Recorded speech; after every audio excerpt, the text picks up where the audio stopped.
All right, and there we go. We are live. Good to have everybody here today on a RetroCombs live stream on a Sunday, and it is, well, I have 16 degrees Fahrenheit where I am in my neck of the woods. Most of us in the United States have been overwhelmed by snow and cold weather.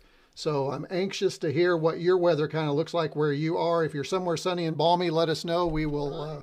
Let me go ahead and kill that for us. We will wish we were with you. But it's been something. And I originally had planned to do this stream last week, but because of the weather, we were right in the middle of a very big snowstorm. We weren't sure where we were going to go. We had about 12 inches upstairs on the patios and everything. We've had very little thaw. So I was worried that I would start this thing and it would go. It actually turns out it was better that I waited. So glad that I waited because I know a lot more about our topic today, which is Meatloaf. And it's not that Meatloaf right there, folks, as I hope you know. By the way, I understand the comments. Who puts Meatloaf on their Mega 65? Well, AI does that for me, obviously. I think most of you picked up on that. I'm not sticking some messy, greasy Meatloaf on my Mega 65. 48 in Houston. Great. Thanks, Evil J. Appreciate you telling us that. And I know chat's going to be a little bit delayed, but that's okay. I forgot to put on ultra low latency. So it's one of those things that just forgot. Okay. So sorry about that. So I will be delayed a little bit. Have a little patience with me as I work through chat. But it is very good to have you here. And again, I'm glad I had an extra week because I'm the Meatloaf hardware that we're looking at. I had a chance to spend again a week with it and spend some time with one of the developers who's actually in chat today. And if you look, you'll find someone in chat called IdlePX. I guess I'm just going to call you Idle unless you give me something else to call you by. But we've got, fortunately, the developer in with us today who might be able to help us through what we know will most likely happen is a couple of hiccups.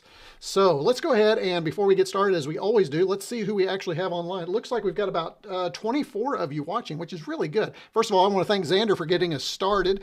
Xander's got a super chat there. So thank you so much, Xander. Super chats are available. If you'd like to support the stream, you can do that. Xander is always so good about that. So thank you very much for that, Xander.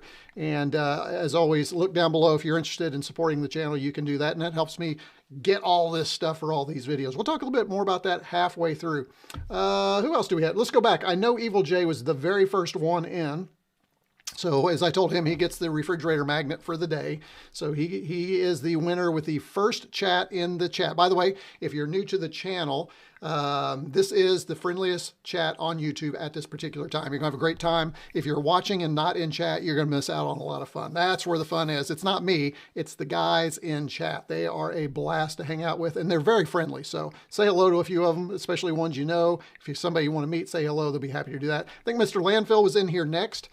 Popped in. Good to have you here, Mr. Landfill. Thanks for joining us. Taro is here. Taro is one of our regulars.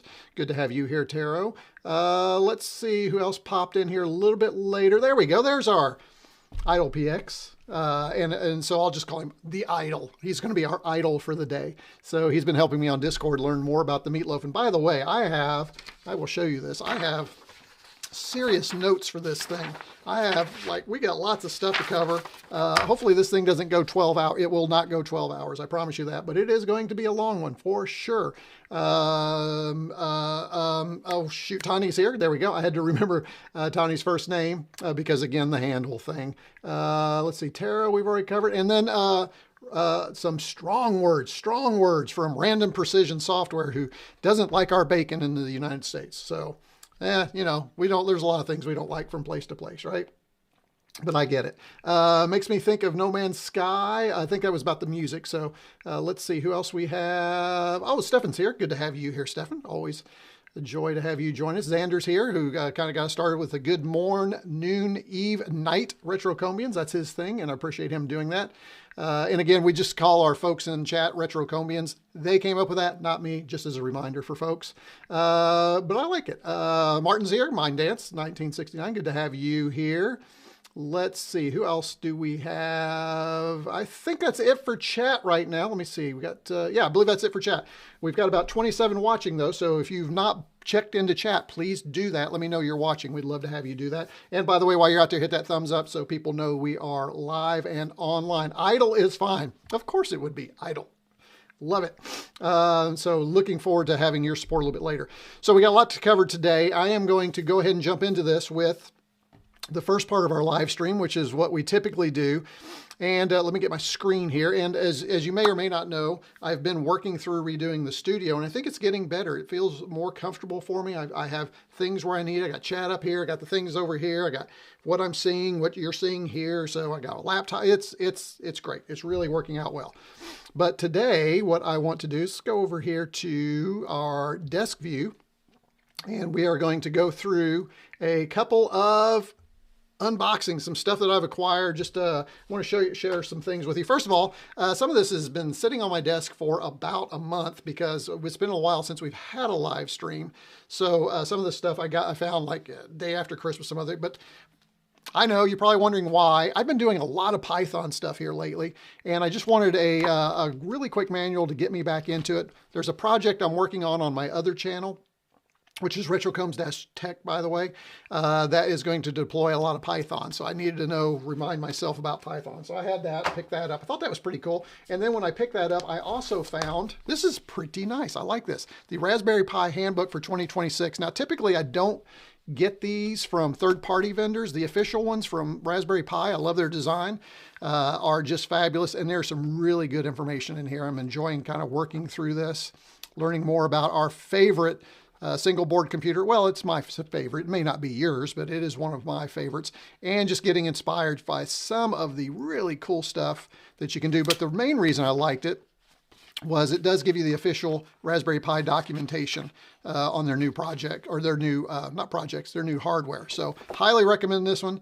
About $25 USA, unless you have like I got this one at Barnes & Noble, so I had a little bit of a discount. So that is pretty cool. So check that out if you're looking for some Raspberry Pi documentation. Now let's get something a little more retro. I am behind, folks. I am behind. This is the latest edition of one of our favorite magazines here at RetroCombs. Let me go ahead and open this up. And I'm opening it up back here because I don't want you to see. I forgot to cover the address. So here we go. Let's get that out of here. And here we go. The latest edition, if I can talk, the latest issue of Zzap 64. This is from December. Again, I am running a little bit behind, as you're going to see, as a matter of fact, in a minute. This is the December, January. So as we like to do on the channel, we're going to go through it and see what is covered. And while I'm doing this, let me know if you're a Zzap 64 subscriber. Put that down below. Let me know if you are a Zzap 64 subscriber. I do love this magazine. Just brings back the old, loved going to the bookstore, picking up magazines about my favorite retro computers back in the day. So this kind of does that for me. And then we'll talk about another one here in just a minute.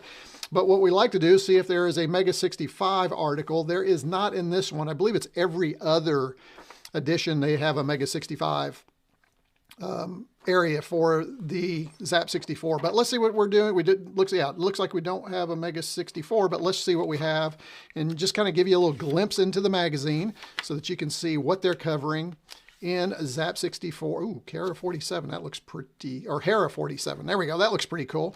Text adventure, not a text adventure, but a graphical adventure, point and click kind of game. You can see that. Oh, looks like Christian Simpson, our CEO at Commodore, found some time to do a review. As you may or may not know, he was the editor previously. So that's kind of cool that he's still finding time to do this.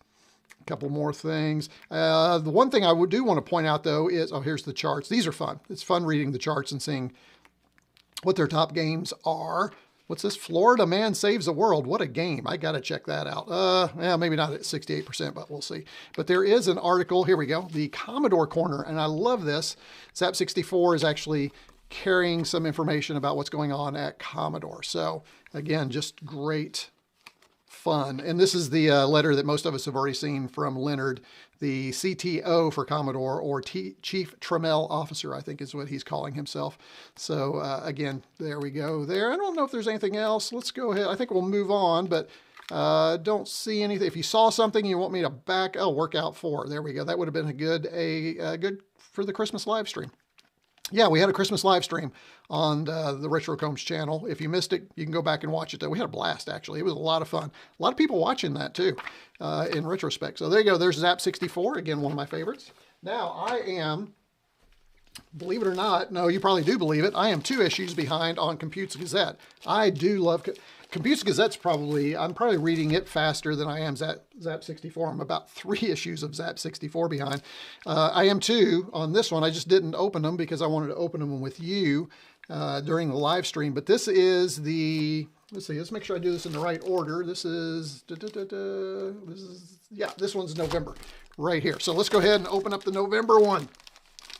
And then if there's something that you want to see, let me know. I'll be coming back to chat here in just a minute for those of you who may be new to the stream, not sure how all this works, how that weird guy does his streams. Okay, here we go. This is the Architect of Adventures, Rebecca Heinemann, I believe. Looks like, I'm trying to remember. Rebecca was with, I know it's in here. I'm trying to remember the, not Broderbund. Oh, it's going to come back to me. Somebody in chat, tell me quickly, but I'm sure we'll see. So here is, here we go, right here. It is, I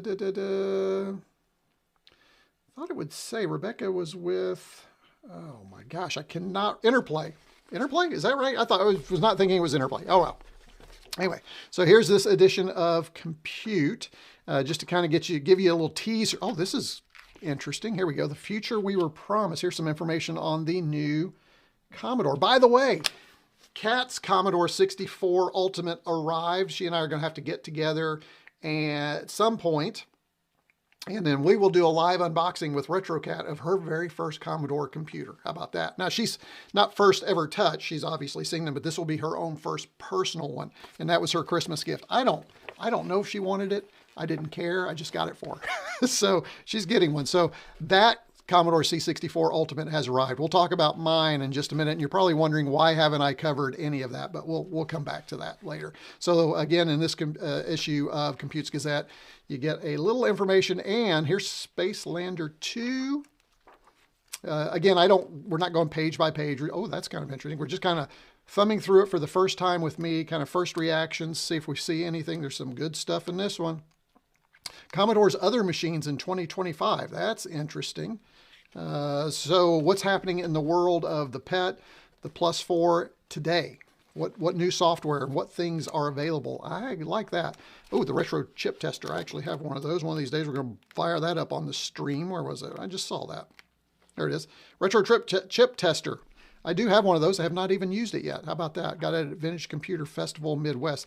I think the other thing that I'm really enjoying about this magazine, I think I've mentioned it before, is the ads. I've always enjoyed the ads in the original because they were ads of things I didn't know existed.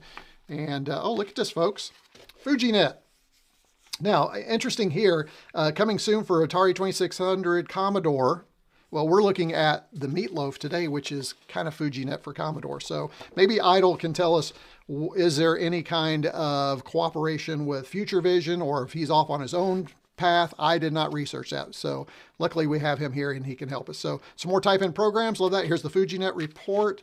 This one is on the Atari version, which is where their focus has been. And here's our MEGA65 article right here. There's always a MEGA65 article in here by Dan. So if you want to learn about the MEGA65, there's always one in this edition. So there is the December. I'm sorry. Yeah, this is the December. I'm sorry. I think I said November. This is the December version of Compute's Gazette. Just a lot of fun. Hopefully, as I flip through here, I'm tempting you to get your own subscription because folks, it is just getting better and better all the time. Every issue gets better and better. And I think as the team kind of settles down, finds their niche, it is just going to get better. Okay. I think what I'm going to do is I'm going to save, I had another one, but I'm going to save that for the next stream. I think we've had enough magazines. I also want to share with you that the holiday gifts for my executive producers went out, and there were a lot of things that caused me to change some things. So in the past, I've done power screwdrivers. I've done Pop Funko dolls of me. That's pretty narcissistic, isn't it? I'm trying to remember. I had another one. But this year, I decided to do something different. I did a completely new sticker pack. So they have some things that you're not able to get anywhere else, and a couple of buttons. But then I've always loved these, and I found these online.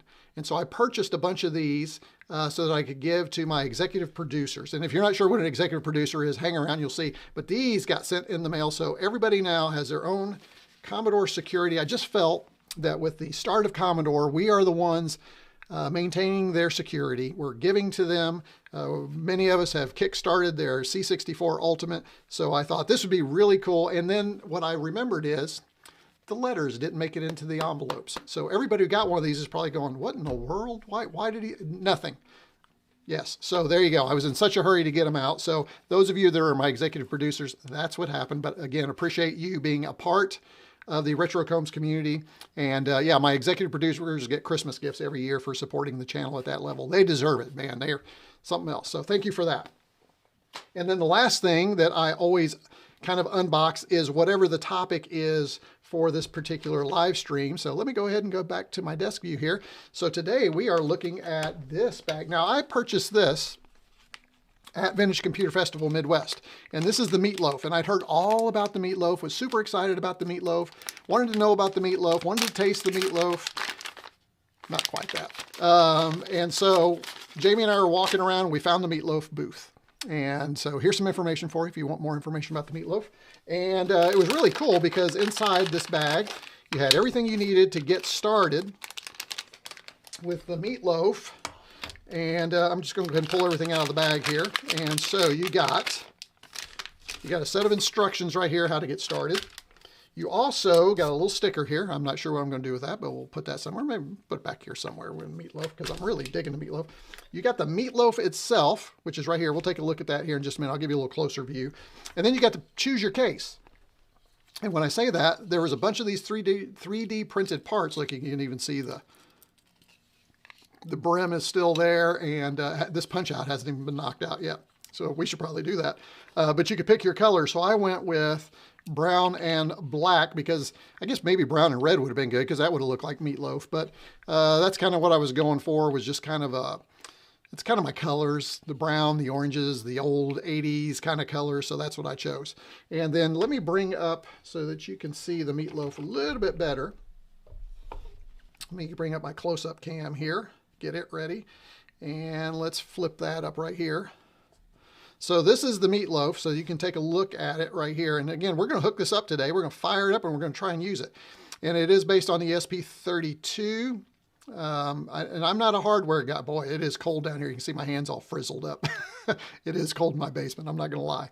But you can see that here. And then the IEC is soldered to the board. And I've always tried to be very careful. I know I think they're on there pretty well, but I want you to get a chance to see that up close.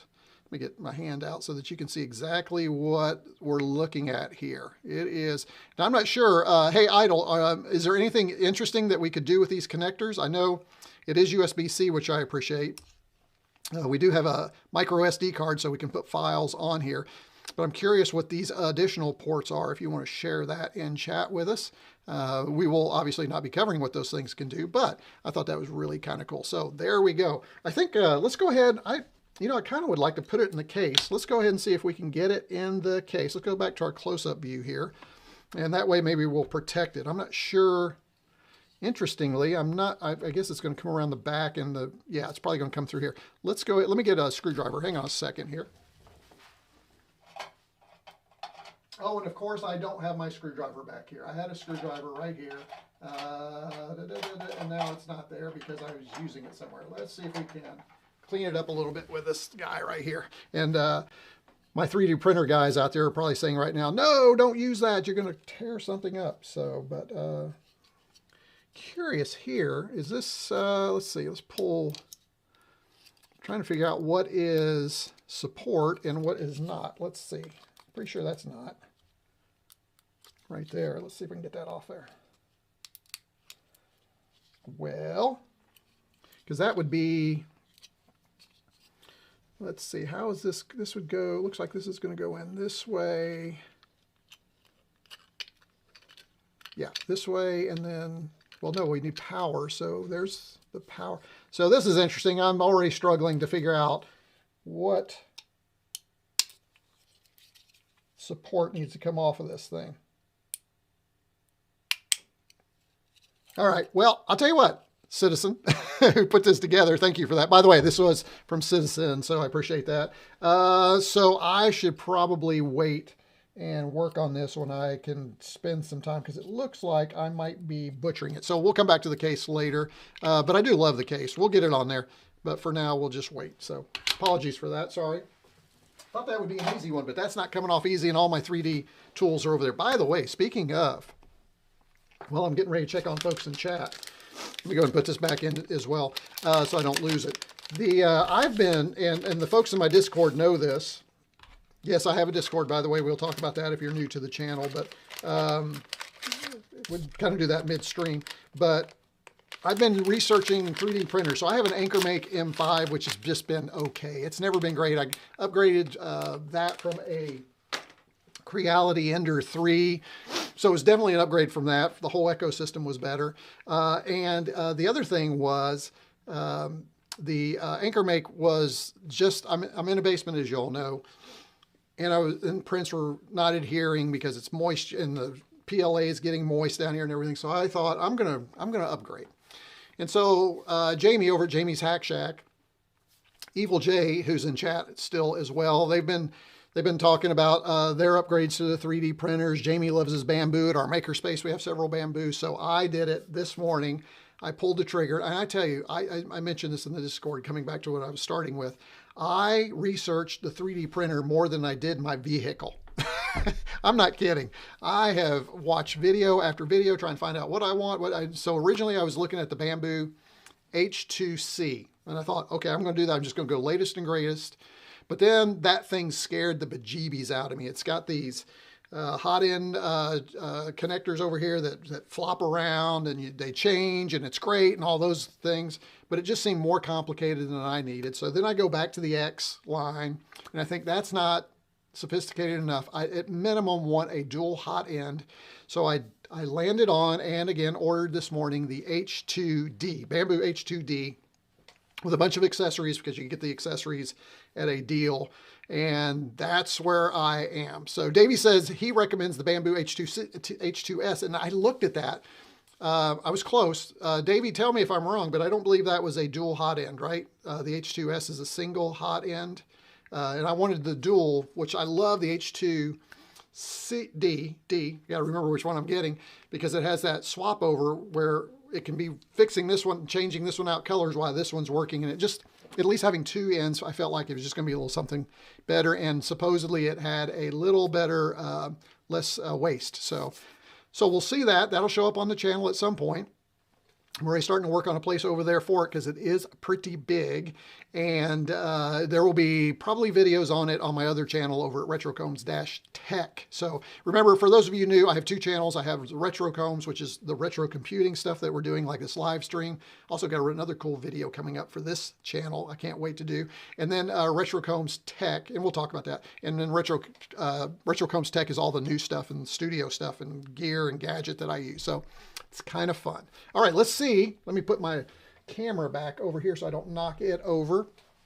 Let's check on you guys in chat before we go to our next session. You know what? I think, let's see. Let's go way back here and see who's popped in since our super chat from Xander. Looks like, oh, Stefan, we already covered. Idle is fine. We covered that. Let's see. PC Expert's here. Hey, PC Expert. PC Expert is a good friend of the channel, and someone who hangs out with us when we go to Vintage Computer Festival Midwest. By the way, I've already booked for my hotel for September for the next Vintage Computer Festival Midwest, so I'll be there. And we'll start as we get closer, start making some plans. So here's Commodore Sam. Hey, Commodore Sam, great to have you here. Commodore Sam was also helping me in the Meatloaf Discord figure out how to use the silly thing. I say silly in a fun way. But Commodore Sam has always been great. Commodore Sam also has, and I had it up here. What did I do with it? Commodore Sam had, oh, let me show you. Since you're here, Commodore Sam, let me plug a product for you. And I think this is one of the things that I found a reason, I've told him I finally found a reason to use it, and the Meatloaf is part of that. So Commodore Sam at Vintage Computer Festival Midwest made this great IEC switchers. Check that out. So you can have multiple switchers on computers, and you can turn them on and off at a time. And I am really, and there's no power. You don't need power or anything, which is great. Comes with a great set of instructions right there. So if you're looking for a switcher, IEC switcher, you got a bunch of devices and you want to kind of cycle through them without having to plug them and unplug them, this is your guide. So nicely done, Commodore. And again, you'll see I got that brown theme going on because I like that kind of look. So he had them in different colors. So Commodore Sam, thank you so much. I'm sorry, you probably can't post a link. Just do a search for, let me see if he's got a URL in here. Kind of faux the URL in there if you want, Commodore Sam. Let people know where you are. But again, I really like it. I think it's really pretty cool. And thanks for being here. I appreciate it. I'm going to need all the Meatloaf experts support a little bit later as we go through this for sure. So there we go. Nice books. Thank you. Appreciate that. Yeah, I'm looking forward to it. Taro says, Hera 47. Mr. 47 is a Finnish game. Or it's a Finnish game in the spirit of Leisure Suit Larry. Well, that should be a blast then. Look forward to that. Hey, Terrapin's here. Good to have you here. Thanks for popping in, Terrapin. We got quite a few folks watching right. Well, for me, 34 folks watching is pretty good for my channel, by the way. So thanks to the 34. I like the layout of the Computes Gazette. It's more pleasing to the eye than Zzap. Yeah, Zzap 64 is a little, you know, it's kind of like Computes Gazettes for us old guys. Zzap 64 is too, but it's like they maintain that chaotic kind of design, and it's in that smaller form factor too. There, I will say, I've been thinking about sharing this a little differently, but I look at the original Computes Gazette and I look at that, and I wish they kind of would go back to a little bit more of the style of the original. And if you look at the original, I think you'll know what I mean, but I'll hold off on that now because I was thinking about doing a little something around that. Idle says, Future Vision is a FujiNet builder. He keeps them ready to order for anyone that wants to join in on the fun without the need to build their own. So much like Citizen, and I guess, who built this one, which I think I mentioned that, but Citizen is the one that built this version right here for me that I got at Vintage Computer Festival of Midwest. So multiple people are putting them together for us so we don't have to put them. They don't look like it'd be that difficult if you can get the cable and you have some soldering skills. Looks like that would go pretty quickly, and it's really easy to flash, as you'll learn a little bit later. We'll talk about that as we go through here. Yes, my Citizen friends were selling Meatloaf. Yes, that's where I got that one. Yep, exactly. A case would be handy. It will when I figure it out. I will get that. So Idle says the D32 Pro is a dev board. Oh, good. The big connector in the center is for a TFT display, but you can wire up IE. Oh, wow, that's pretty cool. But it doesn't have enough pins for reset. That's really interesting. I wonder what we could do with. What would we do with a little display? I can think of a lot of things. I think. Put down what you like to see on a display on the Meatloaf, and we can talk about that later. There's an I2C connector on the side for a battery connection. Oh, that makes sense because I'll be plugging in via USB. Oh, wait, I said USB-C. I'm sorry, it's not USB-C. It is micro USB. So sorry about that. I think I said USB-C earlier, but I have the plug in here for it. We'll use that. If you have a small WS281 2B strip of RGB LEDs, you can add that with the 3 wires to get some visual activity. Oh, I love that. I'm going to, now that would be cool if we could build that into our case, just a little LED. I may have to work on that. Maybe something I do. Maybe with that new 3D printer, I can come up with something. So let's see. David said he recommended that printer. I talked about that. The H2S may be even more reliable than the X Carbon. And that's what I read about the H2D, which is what I'm getting, that it was more reliable. And again, that heated and it's got some venting. I'll tell you what, it wasn't cheap. So it was not a cheap one. So thank you all for supporting the channel because the channel actually helped me purchase that. So through your support. So thank you for that. I love it. Reliability wise, it is very reliable. Creality K2 Plus works reliably once you get done fighting with it to start printing. That's always a pain in the neck, isn't it? Let's see. I currently using I don't know this, an Acuity X Smart 3. It's been pretty good. The Z calibration when you change to a different type of filament is a bit of a hassle. Have not researched that one. I've checked that one out. I've now become yes, a lot of people, the Carbon was on my list as well as the Snapmaker U1. I really love the Snapmaker, but moved on from that for a couple of reasons. First of all, I needed, I love that the Bambu has a PLA filament, not a cooker. It's not called a cooker, but you know, what is the stupid thing called? I've been reading so much. The PLA, you know, where it takes the moisture out. There's a name for it. I just, for whatever reason, it's escaped me right now. And also the Snapmaker U1 wasn't going to be here until late March. And so my birthday is next weekend, so I kind of bought it for my birthday. So, and that took the pressure off the lovely accountant to come up with something for my birthday too. So it's kind of an early birthday gift. It's for the channel. I'll be able to use it for the channels, both channels really. So that's kind of why I chose and didn't go. Snapmaker U1 looks really good though. And I will say that in the videos I saw, the prints from the Bambu look filament dryer. Thank you, Tara. Why couldn't I think of dryer? You know, because I never use one. You know, like a hair dryer. That's something I'm not familiar with. Right? So I guess, yeah. And I don't do laundry, so there you go. Although I had to do laundry the other day, so I say that. But anyway, where was I? Where was I going? Oh yes. Oh, the channel, yeah. So the 3D printer will be used for both of those channels and everything. So thank you for that. All right, let's see. Let's go ahead and now let's jump into the next part of the live. Hey, sorry if you're new here. We have three things we do. We do unboxings, new stuff. We also talk about the latest news, right? What's going on in the retro world. We've got some stuff to talk about. And then we get to the product or the featured item for this stream. Let me go ahead and I am going to get us started. Oh, I need to come over here and bring up my notes. I love this first one. So the first thing we're going to talk about is, let me bring up my Mac, is this is new. And I learned about this through messing with the Meatloaf. So again, love this. This is RetroPixels Plus. You convert images to Commodore 64 graphic formats in your browser. Check this out, folks. And I've been playing with it. It's one of those things that you drag and drop and you just have a lot of fun. Now, I'm not going to drag and drop just because, but you can do that. I'm going to go ahead and pull up my logo here. And we're going to, and this is not formatted correctly, but you can kind of see. Check this out. We're just going to drop this in here. And look, there you go. You've got your conversion for the image, and then you can download it. Now, you do have some things down here where you can change some things, the way it processes it, the image adjustments, you have all of those things. So that's kind of cool that you can make those adjustments. But then once you get it all the way you want it, then you can come over here to export and you can download that image. And I just think it's really cool is taking an image online quickly and converting that down to the basic 16 colors of our Commodore 64. I'm trying to remember, were there other conversion options or was it just Commodore 64? I don't remember. I think that's it. But you can see Idle is the one who put this together. So there you go. We have the developer online with us today. How about that? I thought I'd feature that because I just thought that was so cool. Very, very cool. Thank you for that. That is a great tool to have online. Link is meatloaf.cc/tools/retropixels plus, although if you put in RetroPixels plus Meatloaf, it'll pop up in your browser for you, okay? And at the end of this live stream, I'll have links to everything I share in the video description down below. They're not there yet because I didn't want to give everything away, but they will be there a little bit later, so you can come back for it.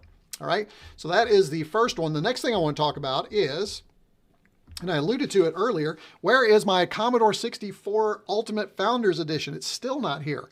And I'm a little upset by that because part of what the Founders Edition was supposed to be was we were supposed to get them all before everybody else. Now, I say upset. I'm just messing with you. I don't care when it gets here. It's going to get here. I know it's going to get here.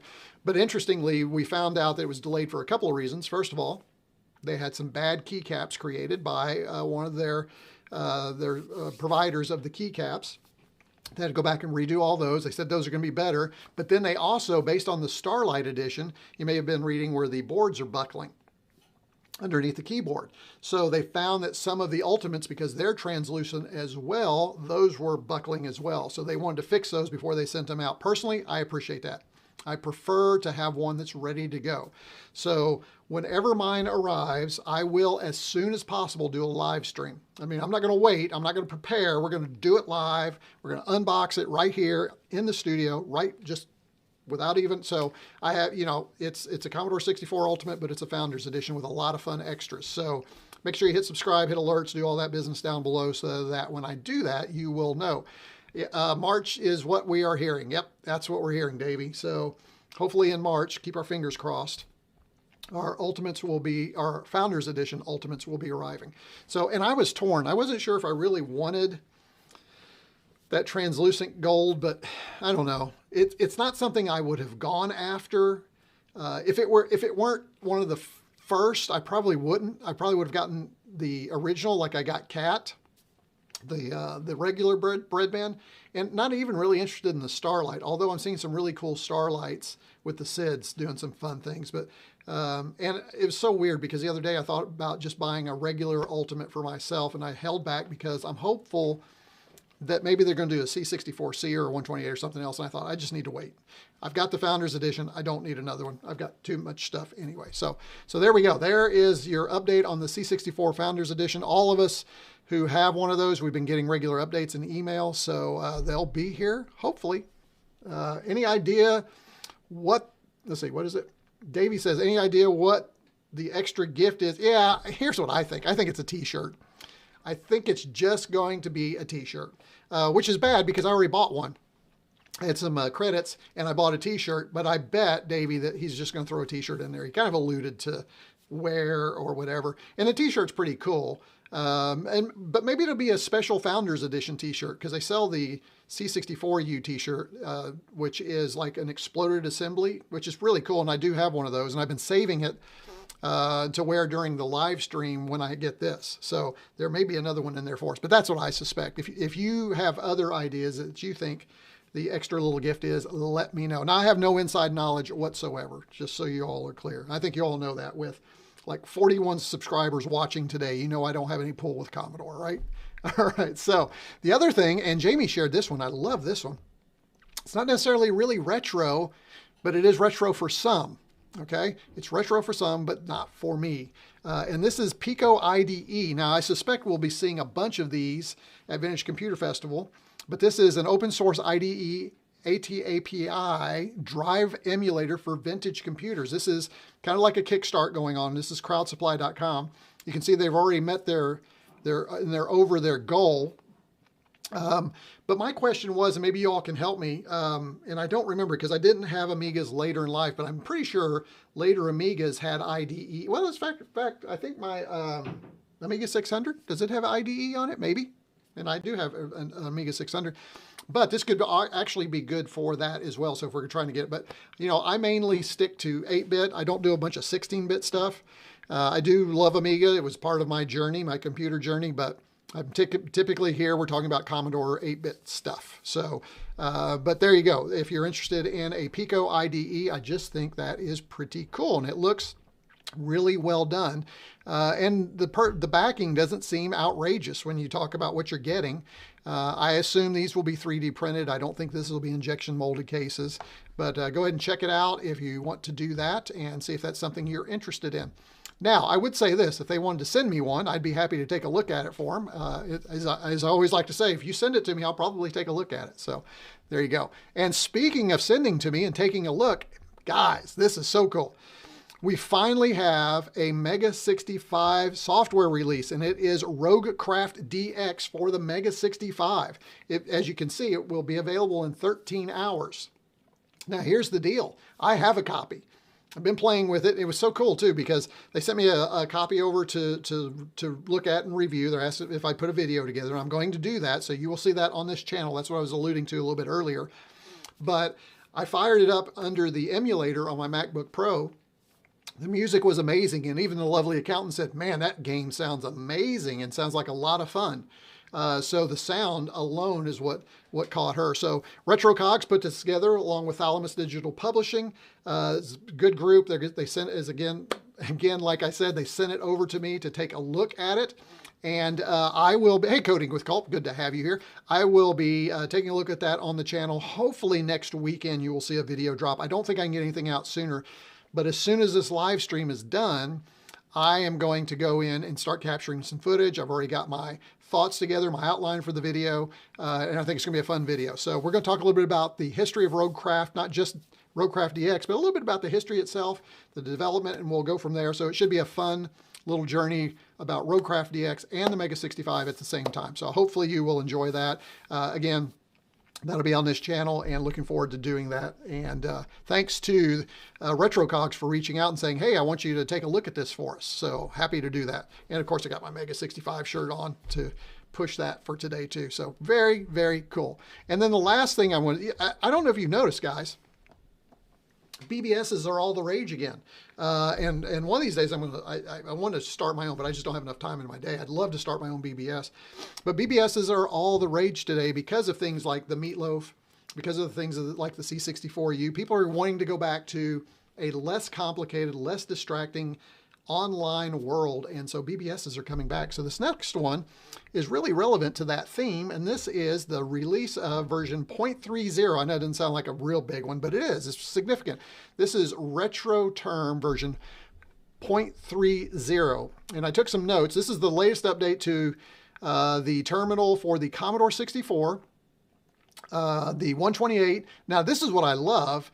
It's also available for the Commodore Plus 4, which is really cool because the Commodore Plus 4 has a UART built into it. So you can get a little extra features on the Commodore Plus 4.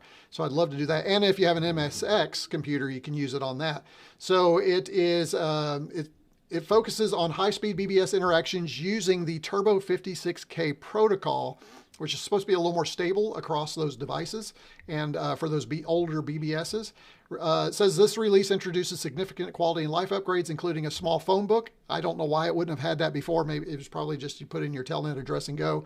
The ability to save configurations to disk and new drawing primitives that allow BBS operators to create more polished user interfaces with boxes, ellipses, and filled shapes. So that's kind of cool, right? Almost bought a Plus 4 the other day. There you go. I have every one of them over here. I have the one, I'm fortunate there. I have all the TED series, so I love those things. I don't know why I love them. I love them. The TED series computers were great.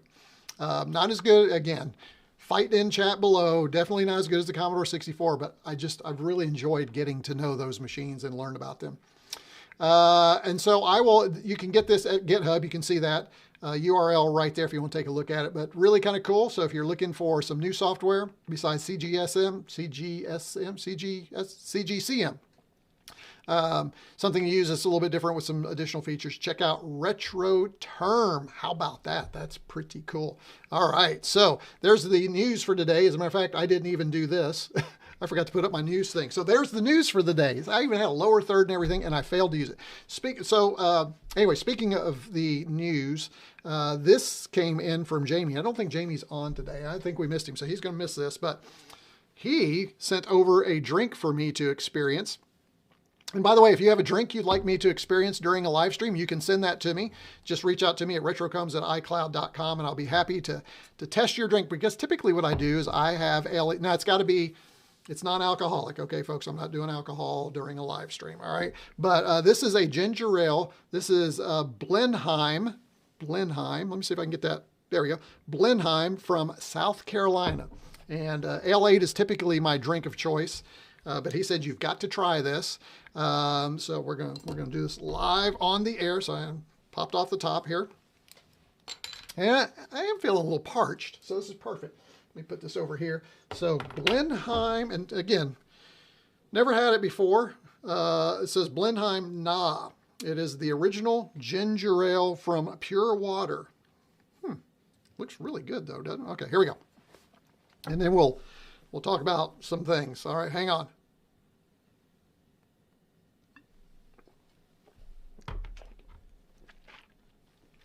Oh my, that's got a ginger kick to it. Oh, I like that. All right. That, my friends, is fabulous. Holy cow. Jamie. So Jamie over at Jamie's Hack Shack is from South Carolina. I'm going to be sending him some money to bring some back the next time he's down there. Wow, that is good. If you like a ginger smack on the back of that throat, that is it. Woo! Guys, that's fabulous. All right, so you'll see me drinking that throughout the rest of the day. Well, let's go back. Let's get caught up on chat here. Oh man, that does. It's got a little ginger burn, but I like that. That's really good. Let's see the Creality. Oh, we talked about that. We talked about that. Oh, yeah, we talked about that. Let's see, H2C dryer. I'm looking. There you go. Idle says he's got his Founders Edition coming too. You're gonna need a little gold, translucent gold case for your Meatloaf, Idle. Yes, that is what I ordered too. Okay, let's see. Oh, we talked about that already. I wanted the Starlight, but went for the Founders to support the project. Yeah, that's exactly what I did. And what's interesting about the Founders is the way I understand it. The serial numbers are random. So it's not who came first out of those. They're randomly, so somebody could get a number one who actually wasn't first in line, which I thought that was kind of fun. I think that's a good way to do it because there's some people who have more knowledge about these things than others and timing. So I think that's fun. March is the same time as the Spectrum Next. I've told you all, I already have the Spectrum Next. It'd be the KS3, wouldn't it, Taro? Because I have the KS2. But I bought the board through the Kickstarter to upgrade my 2 to a 3, I believe is the way that works. Correct me if I'm wrong. Oh, you just did. You just corrected yourself. Okay, got it. I will get the Starlight later. Yeah, but maybe we wait. There might be a different case coming with another Starlight. I don't know. We'll see. Better make it 4X. Yeah, no doubt. Let's see. Will that fit in a 1541 case? Will what fit in a 1415? I'm not sure what. Oh, my goodness. Not sure what we're talking about. I got a standard beige and Starlight on order. I've thought about adding the founder. Oh, wow, you've got them all. So what do you do with 3 of them though, Culp? I mean, I don't know what you do with 3. That's the thing. I kind of, since Catherine has one, or RetroCat, my daughter, I know there's one available in Chicago anytime I need some help with something, but I just didn't know what I would do with another one. But I get it. You want them all. I know. I get it. The AGA Amigas and A600. Thank you, Taro. I appreciate that. I thought that was the case. Roguecraft is freaking amazing. I hope to find out. I never played, but I did play for just a little bit on XEMU, which is the emulator, and it was fun. I'm looking forward to it and digging into it. So Roguecraft is amazing. I've got the original. Def says, woohoo. Good to have you here, Def. Thanks for being here. I've got the original Rogue 64 and the Amiga. Now, what's fun about the MEGA65 version, and I'll cover this in the video, it looks every bit as good as the Amiga, if not better, because the MEGA65 just does some things that are amazing. So we'll talk about that when I get to that video. Almost bought a +4 the other day. We talked about that. Does Meatloaf work on C16? Yes, as long as it's got an IEC port, it will work. So it's very cool. I haven't had ginger ale in 30 years, I believe, no particular reason. Well, Taro, you gotta get back. It's one of my favorites. Ginger ale. I love ginger ale. So it's just one of my things I've always enjoyed. More than Coke.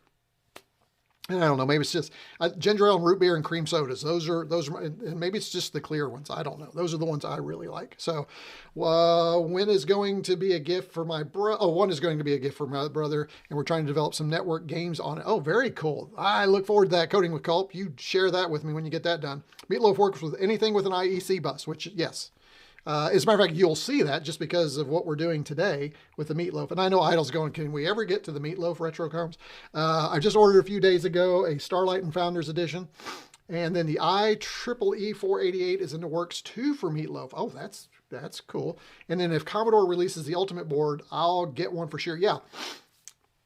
I do have a C64C over there. I would love to replace the motherboard. It works. It's a little shoddy, but we'll see. Stupid. Yeah, I got it. Coding with Culp. Siri is, yeah, it's that thing, right? All right. So last thing before we get to the Meatloaf, Idle, I'm sorry. This is what we do. We hang out on a Sunday afternoon. We talk, we chat about anything retro. And then, about an hour later, just about where we are, we actually get to the topic at hand. But before we do that, I need to talk a little bit about how you can do all those things that we talked about below. So I do have member options below. If you want to become a part of the RetroCombian community officially. I mean, you all are temporarily while you're in chat, you're RetroCombians. But if you really want to join, go down below. You'll see member options in YouTube. If you are on Buy Me a Coffee, my previous way, that's gone. It's no longer there. I think I've got everybody off, so hopefully nobody else is still hanging on there.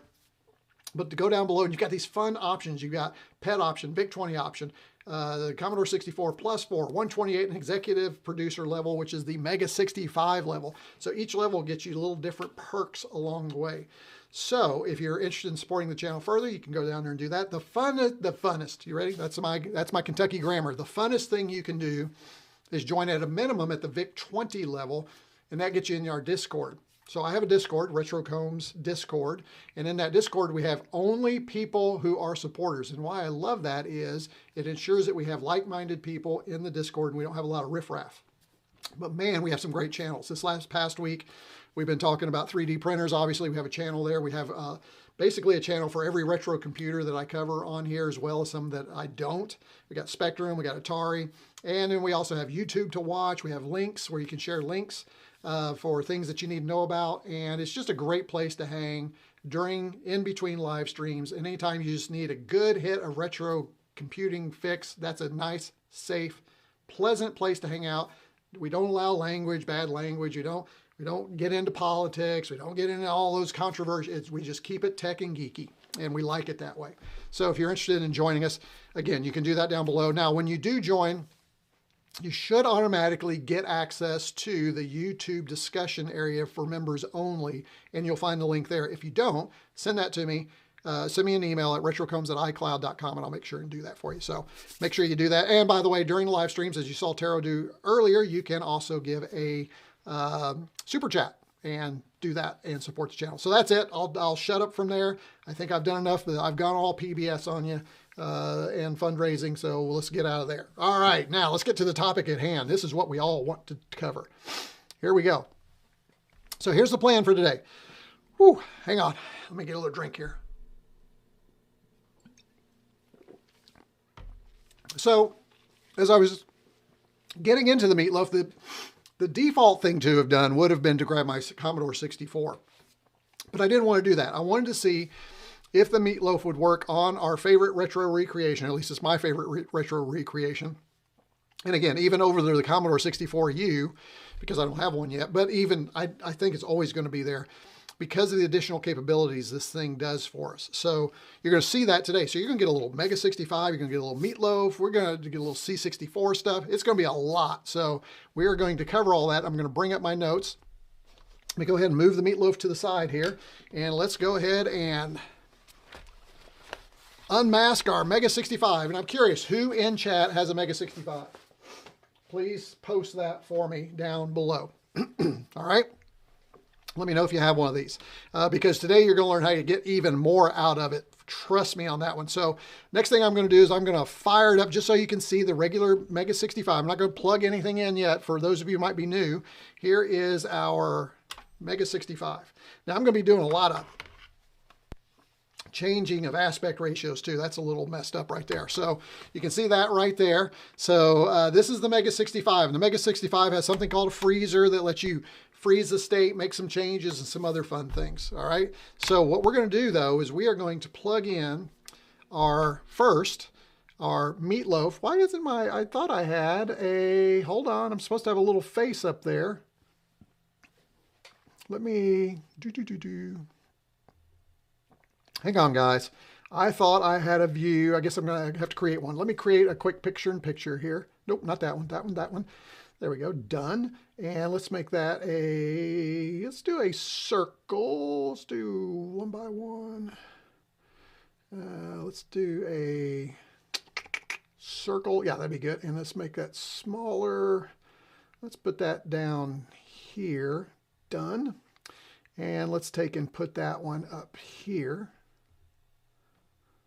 Right there. And then we're going to move this one down here. And then there we go. Now I got a little bit of me down there so you can see what's going on.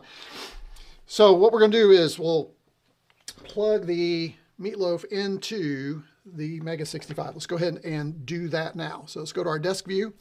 All right, so we're going to turn the power off, and there's a couple of things you need to do. First of all, this is IEC, so you need to plug it into the IEC port. So we're going to do that first. So I'm going to tilt this up a little bit, and the IEC port is right here. You can always get it backwards. Yeah, there we go. Okay, so that's plugged in. There we go. And then what we're going to do is we are going to apply power. Now I've got, this is just a USB-C, and I've got a little adapter for the micro USB. Again, I think I said it was USB-C. It is not, it's micro USB. And then we're going to plug that in. You probably wonder why I have the cartridges out. Those will come into play here in just a little bit, but not right now. Let's go ahead and plug that in. And then hopefully everything that I've configured on here is still configured, and it should be. You can see we have a little bit of a flash there, so that's good. There is a little reset button right here. You can see that. So got that right there. Now what I'm going to do is I'm going to turn on my MEGA65, and then I'm going to show you how you have to set up the MEGA65 to use the Meatloaf in MEGA65 mode. So let's go ahead and turn it on. Let's go back to our MEGA65. I need to rename that because that's going to mess me up. So let me do that real quick. Let me rename that Retro. Bear with me just a second, because if I don't do this, then it's going to, yeah, there we go. All right, so right now, if I do a directory, you'll see that there's nothing available because I don't have an SD card set up for drive 8 and I don't have a floppy drive in here, right? So what I'm going to do is I'm going to go into the freezer, and what I need to do is, by default, the Meatloaf is drive 8. We're going to make that drive available to the MEGA65 by changing the internal drive from drive 8 to drive 10. I'm going to do that by, if you look, you can see right there, see where it can hit 8 right there. So see, well, yep, there we go. See where I can hit 8 right there. So I'm going to hit the number 8, and then that's going to change that to drive 10. See that? And then we're going to hit F3, which is resume. Now, if I hit DIR, there are the contents of our Meatloaf. So there you go. Meatloaf is already working with the MEGA65. It's a beautiful thing. It's great. But what we're looking at right now is we're looking at Meatloaf files on the actual storage in the ESP32. Now, again, correct me if I'm wrong on anything if I say, but you can see here, you know, there was a question a little bit earlier, does the Meatloaf work on the Commodore Plus 4? Well, if you use you can see right there, FB16, which is a files browser, will actually work on the TED series lines. So this will work because you can plug in your IEC and go. So it's really kind of cool. So this is just the very beginnings, but one of the things you can do, because the MEGA65 is pretty basic compliant with the regular Commodore 64, is I could come up here. Oops, wrong one. Hold on. And I can load that, and I couldn't even make my settings on here. Now I'm going to get out of here because I don't want to do that because I've already got it set up. So let's get out of here. There we go. Oh, boy, I hope I didn't just change that Wi-Fi. I'm going to reset before it burns that. So hold on just a second. We're going to reset this. I accidentally hit a function key, and it threw something in there. So I'm afraid it would mess it up. Let's make sure. There we go. So let me go back into my flasher. All right, and 8, there we go, F3, there we go, and there we go. So now, unfortunately, what we don't have is we don't have a version of the file browser for the MEGA65, so there's not much you can do with that right there. But here's the cool thing. What we're going to do is I'm going to jump onto a server in the Meatloaf community that has some MEGA65 software. So this is where I think this gets really cool. So here's how we're going to do that. I am going to, first of all, type in a command right here, and I've got my commands over here, so bear with me. Let's see, let's go ahead and do ML65, and this is Commodore Sam's actually server. I don't think I need comma 8. I think that would have worked anyway. Let's see if that's going to work. Oh, no, wait. I think I found out I need to do that. So what I'm doing is I'm using some of the shortcuts of the MEGA65, and I already see an error. Here we go. Let's fix that. There we go. Of the Commodore 64, or of the MEGA65, to shorten some of these commands, because normally that would be like load, Commodore. So let's see if this will jump over to that server. Now, what you can see is a little blue light. Well, you just missed it, but there's a little blue light showing network activity. All right. So then we'll go back to our retro computer. Now, if I do oh, shoot. Syntax error in 0. Let's see what just happened there. This was working. Let's see what's going on. Oh, there we go. So I transferred over. So we're good. So here is Commodore Sam's, and you know it's Commodore Sam because of this right here. And this is his server. So we're actually connected to his service with his programs, and he's got some software on here. Check this out. So this isn't a file browser, but this is a game that he has ported to all these different machines. So you got a Commodore 128, Commodore 64, C16, MEGA65, I love that, a PET, plus VIC, and then you have just a standard Commodore 64. So Commodore Sam, I don't know if you're still with us. If you have anything you want to say about these, please do. But I'm going to go up here and I'm going to do this little guy right here. We're going to run some MEGA65 software from Meatloaf on this machine. Let's see if it works. And let's run it.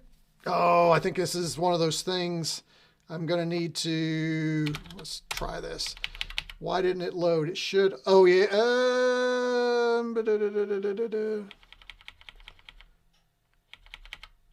That should have worked. Here we go. Let's try this. We'll just do it the old standard way. Yep, so that's because I got that. Yeah, I'm not sure. Hold on. Let me see what's going on. I think I had this problem before. I think I have to reset. Try that. Try this. Oh, you might be right. Let's see.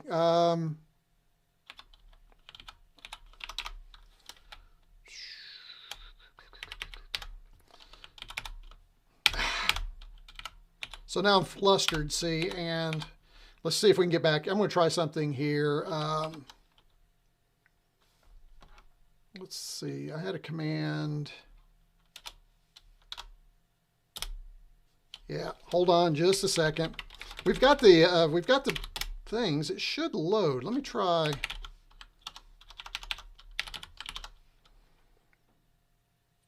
Oh, now I see what's going on. Now we're back to the original one. So we dropped out of, for some reason, before the file name instead of arrow up. Yep, but I've got to get back to that server now because we've lost our server. So let me go back here.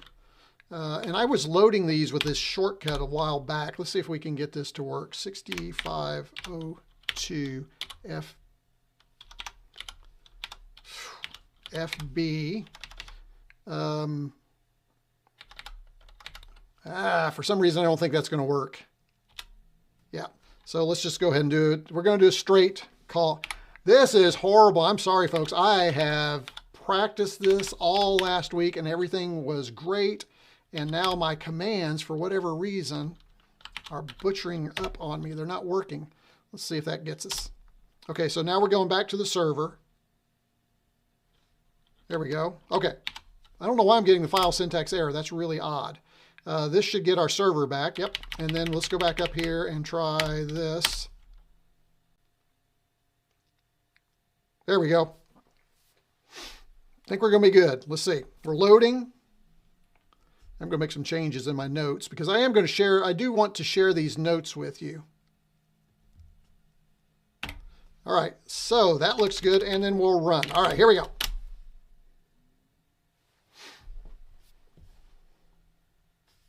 Now, what's happening? I don't know what's happening. Should be running. Oh, Commodore Sam says the up arrow doesn't work for the initial load. So interestingly, it's not working. Oh, did I hit the wrong file? Is that what happened? I did. Thank you for that. Let's see if I can stop that.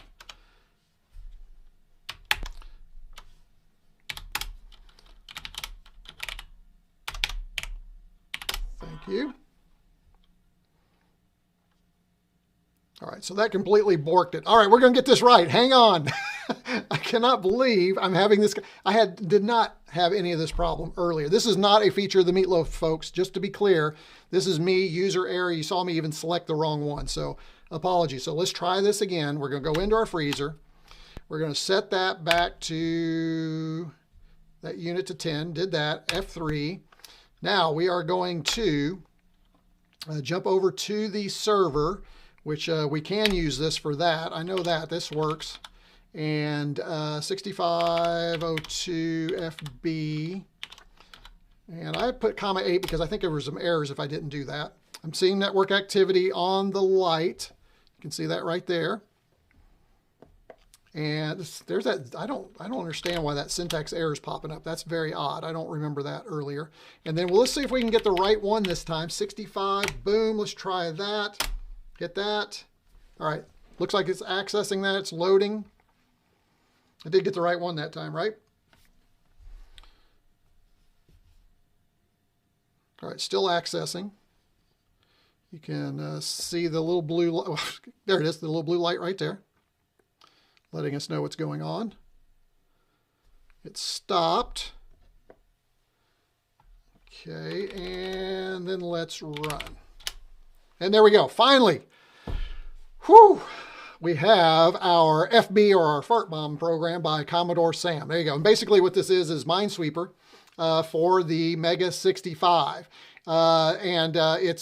It's very good. I've been playing it. I was never a Minesweeper kind of guy, but it's pretty easy. It uses keyboard controls. We'll do difficulty of 1. You use your cursor keys, or you can do the WASD to move it around, whichever you like. Hit a space bar to uncover. You go to your next one, you uncover that, and you just keep on going, and boom, there you go. So there you go, and that's on the MEGA65. Again, this is what I like about it. It is, let's say no, it is allowing you to load MEGA65 software from the Meatloaf via the web. And now, maybe wondering, why would you want to do that? Well, I like it because right now there's no way, at least that I know of. Deft, you're on here. I think I saw you on a little bit earlier. There used to be a command line tool that we could use to grab files from the file host file server directly to the MEGA65. Last time I was in there, I couldn't find those, but I think it would be really cool if we could grab those files from the files host from the MEGA65 directly to, instead of having to put them on SD cards. I think that's in the works. Def may have some information if he's still online. Commodore Sam may, somebody else who's been hanging around with the MEGA65 community. But I also wonder, should we create a Meatloaf server as well that has access to that for those of us who might want to try that way? Because the other thing that we don't have on the MEGA65 right now is wireless. We have to plug in. You can see I'm plugged in right here. So this would at least give us wireless capabilities. Or is there a board that we could create, just a Meatloaf board that we could plug in, make that a part of the freezer menu, just turning on your Meatloaf as an option, and then we have Wi-Fi. That could be a really inexpensive, cool way to deploy this on your MEGA65. So right now it's pretty limited what you can do with this device, because as far as I know, Commodore Sam is the only person who is feeding a single MEGA65 piece of software to the MEGA65. So thank you, first of all, for the proof of concept on that, Commodore Sam. That's pretty cool. So the next thing we want to do, though, is we want to test it in Go64 mode. So we're going to do that next. So what I'm going to do is I'm going to pop on over to Go64 mode. We do that with Go64, and remembering that Go64 mode is the original implementation from the Commodore C65 of C64 emulation. It's not great. It's about 80%, I think is what somebody said recently, but it should still work with the IEC port. So let's check and see what's going on here. So if I go ahead and go load, (8). Okay, so you see right there, it defaulted as soon as I went to Go64 mode back to, you probably heard it, it's stuck on my internal drive. So again, I have to change that in the freezer. So we'll go back here to our freezer. We're going to change that internal drive again. We're going to hit resume, because on the MEGA65, the freezer works in Go64 mode as well. So then we'll just come back up here. We'll hit enter. There we go. And let's do a list. And there you go. So now you can see that on Go64 mode, we are still on Commodore Sam's server. And so now we can load the C64 version of FartBomb. It should work, right? It shouldn't, Commodore Sam, you didn't do anything weird with this game that would make it work, right? So let's go ahead and load this one right here. And now the interesting thing about this is it's pretty slow. It's pretty cycle accurate when it pushes it in. So we'll talk about why we're using cartridges here in a minute. So let's go ahead and listen and see what we have. Oh, interesting. That didn't load. Let me do new. Let's go ahead and load.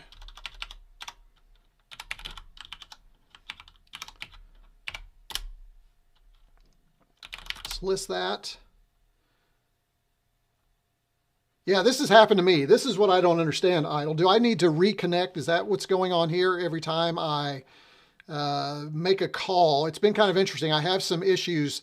You mounted it by loading. Oh, I loaded it? Oh, you know what? Okay. So I think at this point I have to, let's see. see if I can go back.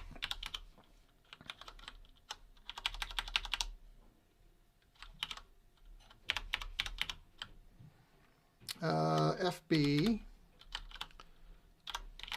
I am just not having a good time on this thing today. Oh man, get out of here.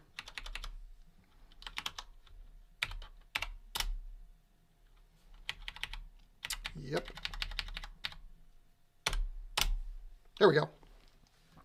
Bear with me. Whew. I don't know why I'm having so many problems with this thing today. Yeah, so that should get me back. There we go. So let me pull up. There we go. Yes, I did. I got the wrong one. I'm sorry. All right, so Commodate. I don't know if I need the one, but we'll just check.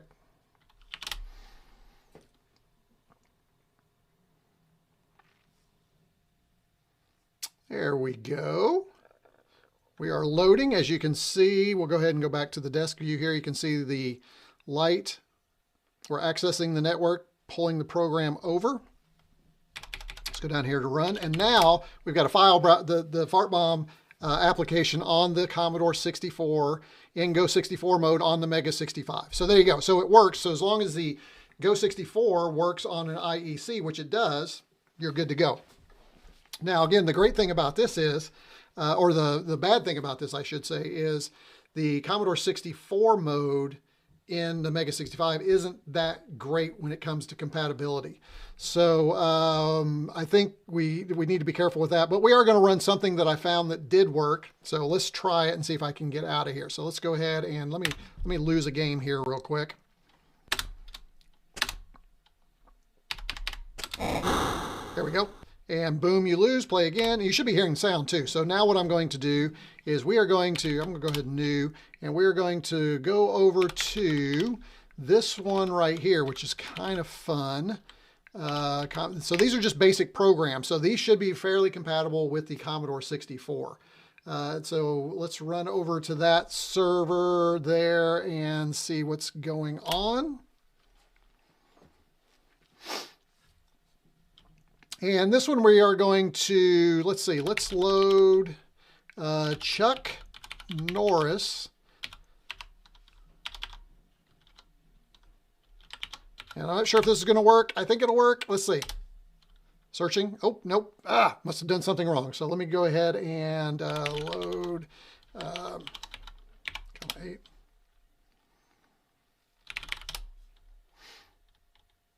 There it is.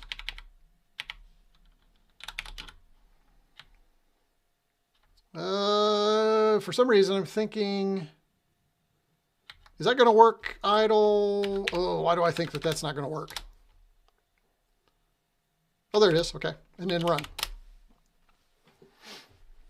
And there you go. There is your Chuck Norris quote of the day. Giving Chuck Norris is leading the cause of I don't know if I should even have that online. So there you go. Probably shouldn't have put that up there. So apologies, guys.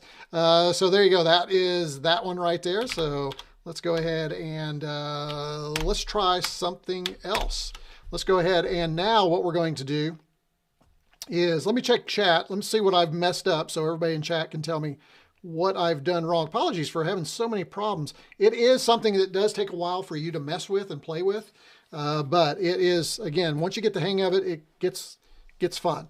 It's just, everything is just a little bit new. Now I will say this, let me go ahead and pull this up too while I'm thinking about it. I've actually accessed some servers using what are called short commands. Let me bring up this page over here.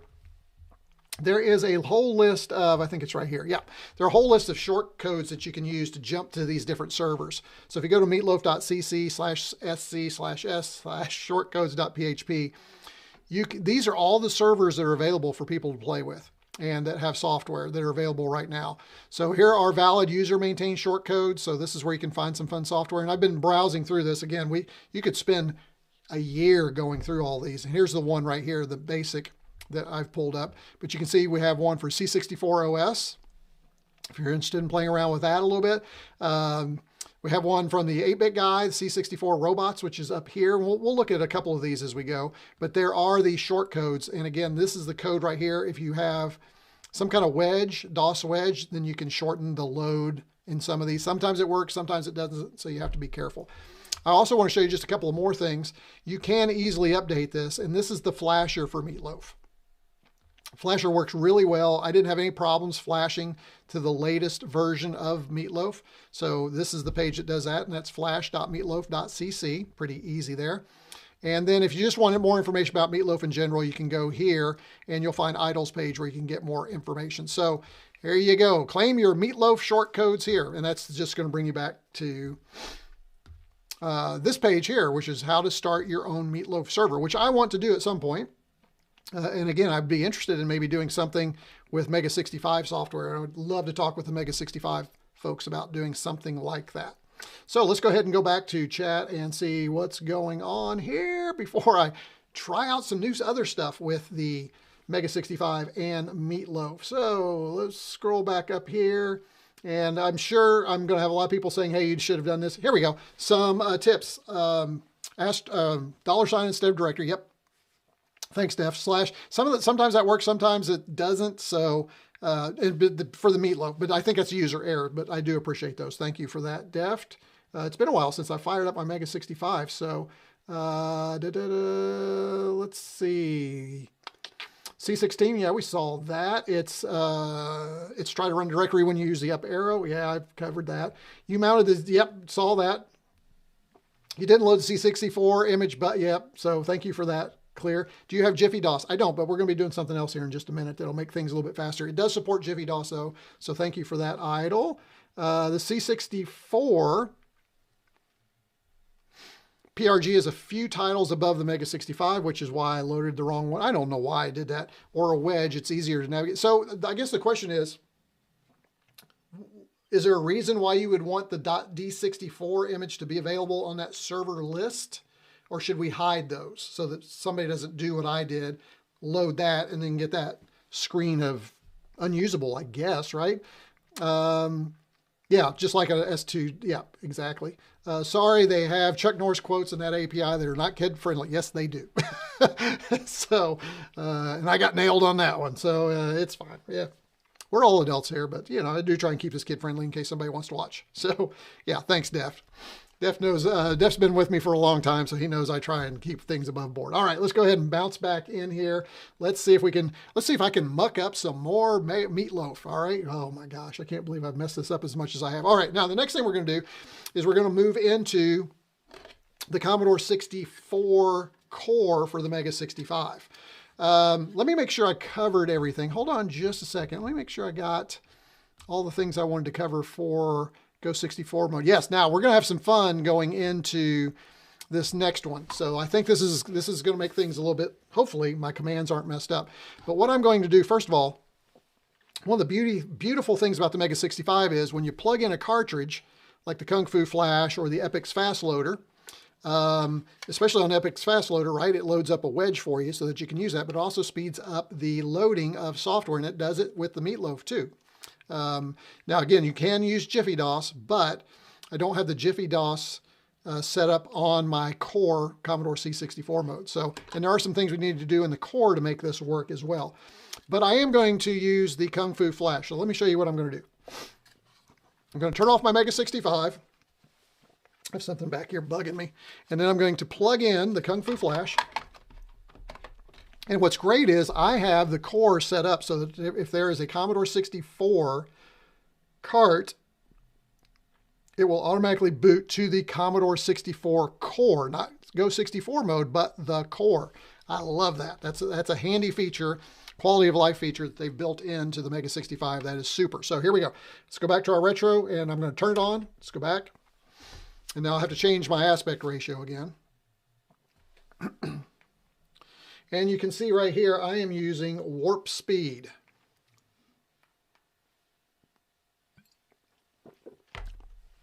And I chose warp speed because it actually worked really well. Hey, Deathy. Gosh, I haven't seen you in forever, Deathy. Good to have you here. Thanks for joining. And Arnold is here. Hey, thank you, Arnold. Good to have you here. So it's got some folks jumping in at the last minute here probably. So now let's see if we can get this working on the C64 core. So the first thing you need to do on the C64 core is you hit help and it brings up a menu. The freezer from the MEGA65 is not available. You have its own menu, which is help. So what you have to do is you have to come down here and you have to activate the IEC hardware. So we're going to go ahead and turn that on. So when I turn that on, what it's going to do is activate the MEGA65 on the IEC port as drive 8. So I don't have to do anything else, which is really kind of nice. Now, and I'm sure this is the case, and I need to figure this out. When I'm using the Meatloaf, every time I reset, I have to change that. So you're going to see me go through that process constantly. I believe there's a configuration file you can create on the SD card that'll automatically do that. I don't remember how to do that, but I am going to look at that because I probably, especially if I'm working with Meatloaf, would like that to be a little more automated. So then we're going to hit escape. Now, what I'm going to do is let's see where we are with our Meatloaf right now. Now, again, we're back to our old commands. So let's see what we have. There we go. So we have that right there. Now, what we're going to do is we are going to, let's go ahead and I'm going to load up the, I want you to see this. Let's hopefully I don't mess this up, guys. I'm going to try and take my time and do this right. And we're going to load up the file browser. Now, there is a wedge. You see that there is a wedge that you can load as well. If you want to speed things up, you can do that. But since I'm using the my own speed cartridge, that wedge is built in. I didn't use it here because I just wanted to check it, but we're going to try it here in a little bit, make sure it works. Let's go ahead and run. And there you go. So now you see that our file browser will let us go in here and then we can browse the various software that's on here, okay? And you see we also have D for drive. We can switch our drive if we want to do that. So the first thing I want to do is we've already talked about the Wi-Fi software. We are not going to do that, but what we're going to do is we're going to load up the Meatloaf server, the default Meatloaf server, okay? So I'm going to quit. I'm going to get out of here. And then what I am going to do is hopefully this will work. I believe it's ML $$. I think that's going to work. Oh, let's see if it works. There we go. All right, so, and then what I'm going to do is, let's go ahead and load. Actually, I don't have to do that. I think I can just do, I believe it's this one. Yeah, there we go. So here we go. Now we're connected to the Meatloaf server. This is the main Meatloaf server that's been set up, kind of the default. And now this is a great time to load some software so that we can see what's going on here. And I don't remember, let's see, let's go ahead and let's do FB64. And let's see if we can load that browser up so we can see what's on this server. That'll make things a lot easier. Let's go ahead and run. So again, I'm using that wedge command to make this a little bit faster. So it's just /FB64. Now we can take a look at everything that's on that server. And you can see we have apps, we have arcade, archives, we have some basics, we have collections and demos. And you come down here, we've got some other things like, I'm not sure what that is. We got latest, we have a lobby, Neo Habitat. We just have all kinds of stuff that you can play on. There's even a place for X16 software on the main Meatloaf archive. So let's say we wanted to play a game. Actually, let's not do that. Let's do an app. I'm going to pull up an app. So here you go. Here's a bunch of apps that you can pull up. So if you're looking for some terminal software, you could pull it up right here from Meatloaf. You don't have to go download it and put it on an SD card. You can just load. And then what I found is if you just load the default Meatloaf archive, you've got access to a ton of stuff that'll keep you busy probably for all the time you need. And look, hey, here's RetroTerm. I don't think that's been updated with 0.30 that we talked about in news, but there it is if you want it. And there's that wedge again. So just a quick way to get the things that you want. Let's go ahead and go back. Let's go ahead and go to, let's try games so that you can see what games are available. And we won't just browse around here. We're going to kind of move on, looking at our time. We've got about 30 minutes left here, so I want to make sure. And here you go. Here's the games. So if you see a game you want to play, put it in chat, and I'll see if we can load it. But here are all the games. Now, again, I am using the Commodore C64 Core, so everything should work. It should, because it's 99.9% compatible with about everything that's out there. It will take a while to load this. It's a little bit faster because I'm using Warper, but it's if you have Jiffy DOS, things will load a little bit more quickly. So let me just see if I'm not seeing anything yet in chat. If you see something you want me to load, so I'm going to go ahead and I'm adding Meatloaf support to RetroTerm, NovaTerm, and CGMS. Very cool. Thank you for that, Idle. Let's go ahead and let's just load Defender. Let's see if it'll work. Here we go, Defender. So I'm going to hit enter. And what you'll find is this little thing is going to start blinking to let us know it's loading. We'll go back here. I do have, for the demo for today, I'm using the Hyperkin. This one is the Trooper, right? Yeah. Retron N77 Hyperkin Trooper. Love these little guys. They're very good. I didn't break out one of the 2600 or the CX40 Plus for this one. I wanted to have a wired. So let's go back to our retro and see if things are loading. There we go. I believe you have audio. Let me make sure you have audio. Let's go ahead and press our button here. Yeah, let's see. Spacebar. There we go. Let's do novice. Looks like we might be in joystick swap. So let me swap. There we go. Whoa!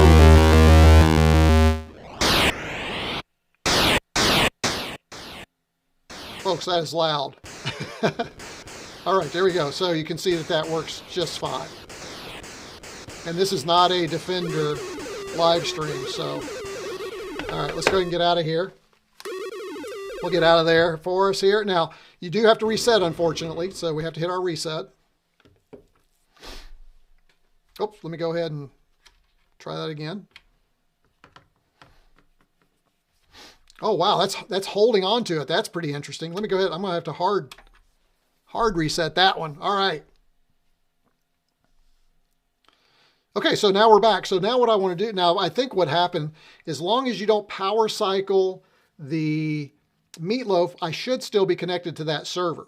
So let's go ahead and verify that. I think this is my, or not. Let's see. Oh wait, I have to do this. Forgot. Every time you reset the computer though, you do have to do this. So let me go ahead and turn the IEC back on and let's try that again. There you go. So now that's interesting because I did not reset that, but it also reset the Meatloaf. That did not happen to me earlier. I'm not sure why it did that. Usually, if I just reset the computer, the Meatloaf hangs on to the server. So that's interesting. So let me go ahead and load that back up.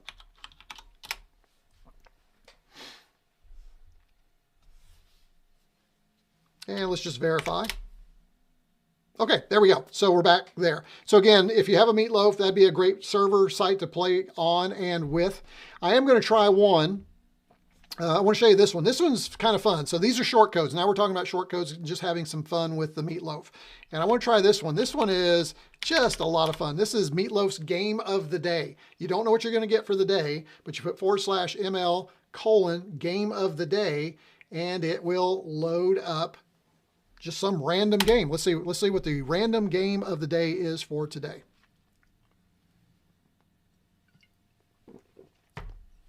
And while I'm doing that, let's go to chat. Let's see what's going on.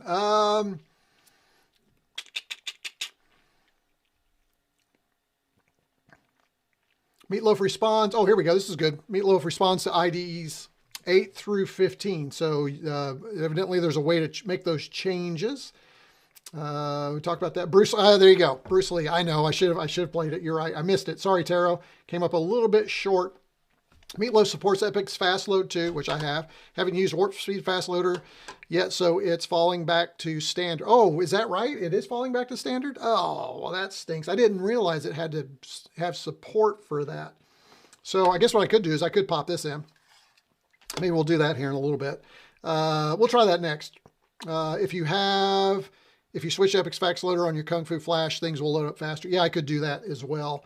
I think I have. Yeah, I'm pretty sure I have that. We'll try and change that here in just a minute after we get this thing loaded. Buck Rogers, yeah, that would have been good too. Maybe I'll come back to that, Deathy. Captured was one of my favorites. See, this whole lag in I didn't have ultra low lag, so I missed all these. I'm sorry. David Hansel is responsible for IEC driver and fast loader support for Meatloaf. This is so good having Idle here because he can keep us straight. We can learn more about it. So this is great. I think the lag between the video and chat is too much. It is. It's way too much. He wrote the IEC book or code in Vice. He is a member of the Meatloaf team. Excellent.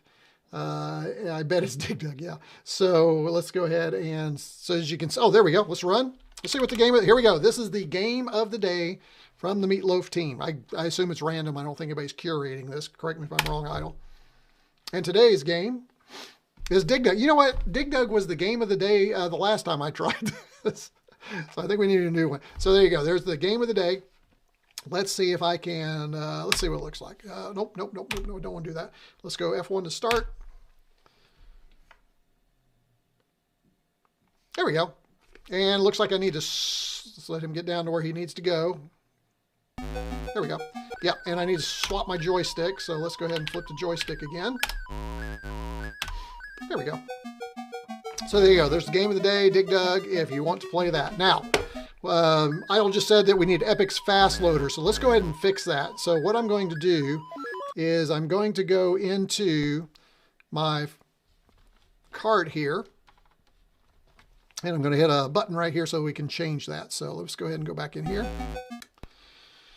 And you can see I have, with the Kung Fu Flash, I have warp speed. We're going to go ahead and load up Epic's fast loader. I hope, are the wedge commands the same? I hope the wedge commands are the same. I'm trying to remember what they are now. So again, I had the actual cartridge too, so either one will work. So now, let's see if, yeah, what's the, now, see, I'm probably going to mess myself up because now, see, I thought that was directory, but now it's loading, not the directory, but, there we go. Is it, I'm trying to remember the fast load command. See, I probably shouldn't have done this. Let's see, is it this?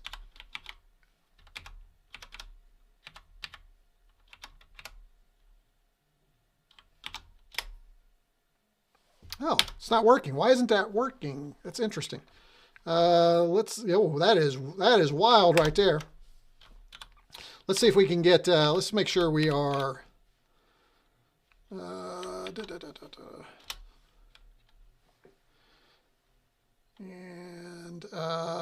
for some reason that directory, so, oh, it is is it? It's reloading that one, so I need to go back. Is that, so that's what you think's going on? Okay, let me go ahead and ML, well, I thought we did that. Let's do this. Let's change servers. Let's go to our game server here and let's see. There we go. Well, that's the original Meatloaf. That's not the game server. So why did it not go over there? Let me go back up here. Let me see. Here we go. It's accessing.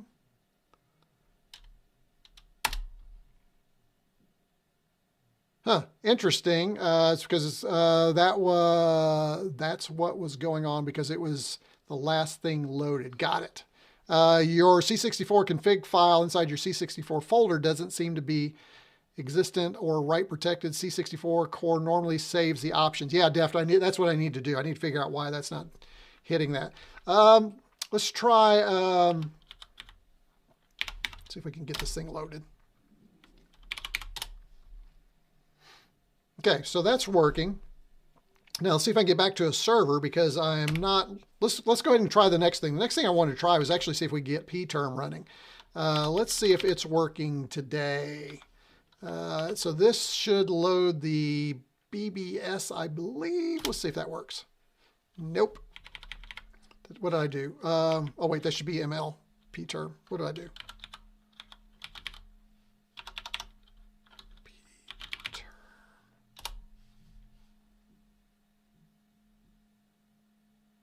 There we go. All right, let's see if this is going to work.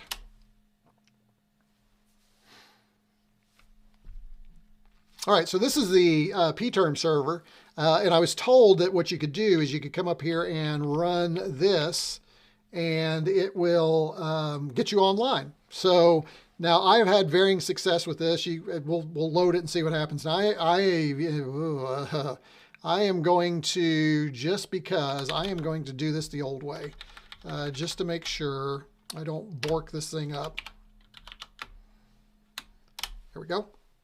Now we are using the Epix Fast Loader, so that was pretty quick. Let's see if that runs.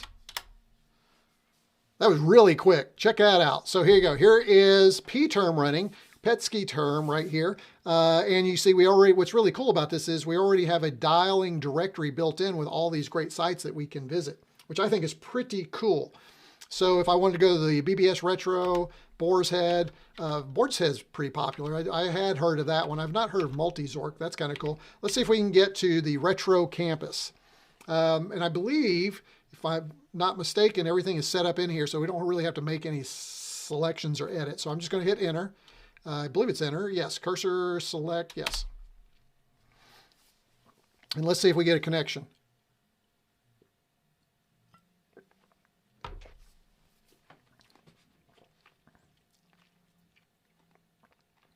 Now this one, there's no activity right now on the Meatloaf, so I don't think it's doing anything. So this is the problem I had a little bit earlier, so maybe idle can help a little bit. Let me hit F1. Let's try a different one, see what happens. Now I know there's some settings too, but I thought this was configured just to kind of work. Let's see if we can get something here. Yeah, I'm not getting any activity on the network. So I think this is one. We were talking about this in the Discord, over on the Meatloaf Discord too. So right now something just isn't going through. Now I don't know, idle, if this is me, if it's the MEGA65, if it's the core doing something weird. So we do have an unusual situation here that maybe you can't test for. But I kept hoping that this would, let's see, let's try. Yeah, the little blue light's not doing anything. So I just feel like we are not getting a connection right now. But I know they're working on it. But again, I was actually hoping I could get this working, because if this works, would be the absolute easiest way to get your MEGA65 online. There's some hokey MEGA65 software that'll get you online. You run it through Go64 mode and it does, but this would be, if we can get this working, would be really good. So I'm hopeful that we can figure that out. Okay, so I do have some other things that we're going to try before we kind of start to close this thing up. We do have a couple of fun things. So hang in there. Don't go away yet. I promise you we've got some fun stuff. So I'm going to quit. And I probably don't want to do this. Oh, look at that. My W didn't want to work. Let's do a run, stop, restore. And actually I should probably just reboot the thing, but we're going to try it anyway and see what happens. But you can also do something like this. You can, if you know the URL to a program file or a short URL to a specific, kind of like a code, you can do this. I'm going to try this. Let's see if this works. https:// C64 Meatloaf/cc/game of the day. Now, if this works, this should load the same file we just saw, but I'm just using a flat URL to get there. Keep those fingers crossed, folks. Oh, what did I do wrong? This worked before. Let me see what's, oh, you know what? I may have, let's see, yep. Nope, it's still on there. IEC is using, let's see what, see why that didn't work. Let's try, Idle says he just loaded up for RetroTerm, loaded up for him on his computer. I don't know. We'll have to, I'm happy to help us kind of figure out why that's the case.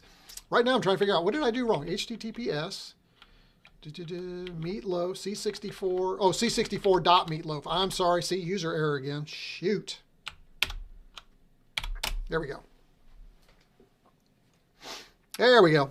Got to get the URL right. And then you can see that desk right here, this is loaded. And then let's run that. Oh, man. Let's go ahead and reset. I think we've probably got an issue from loading. I just did a restore, so let's go ahead and redo this. Let's try this again. Let's go ahead and put our IEC back on. Very frustrating, I know, Deft. I'll work on that. And let's try and see if I can type this again.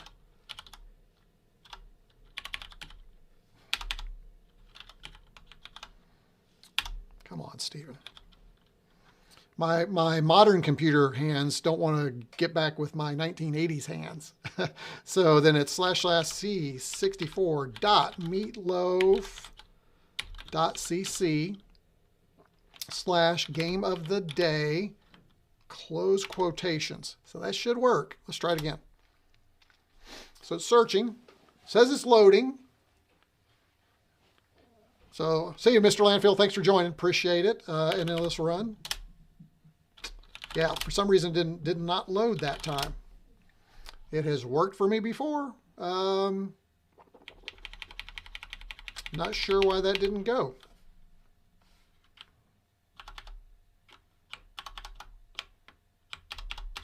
Try something. I'm pretty sure. Let's try the old way.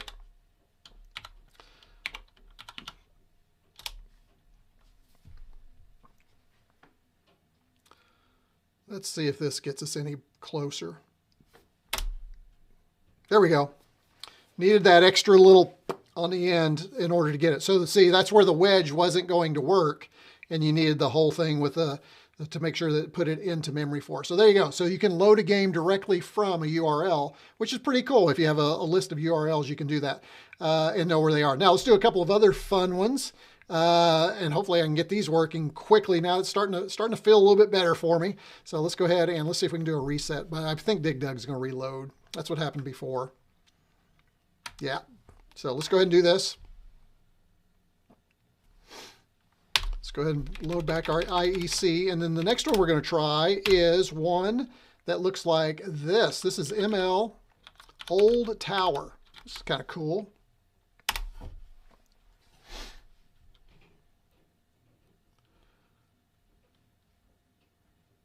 So again, these are the shortcodes, and I showed you that list, and I'll put the link to all the shortcodes in the video description when I get done.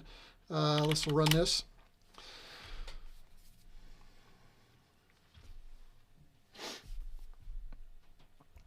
So, and this one loads just directly. So once you go to the old tower, it loads that game, and boom, you are in. So that is really kind of cool. I love that. Let's see. There we go. And to give you a chance to see a little bit of that before I bounce out of that. Let's check in on chat too and see what's going on here. Where does one find the Meatloaf, the Citizen store? Is it closed? Well, that's disappointing. I'm not sure because that's where I got mine and would have recommended. Idle, do you have any idea? Now here's, so here's this one.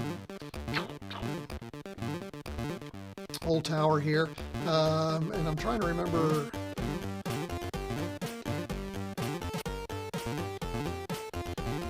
Yeah, you have to do this thing where you do a thing here and then you do a thing here. There we go.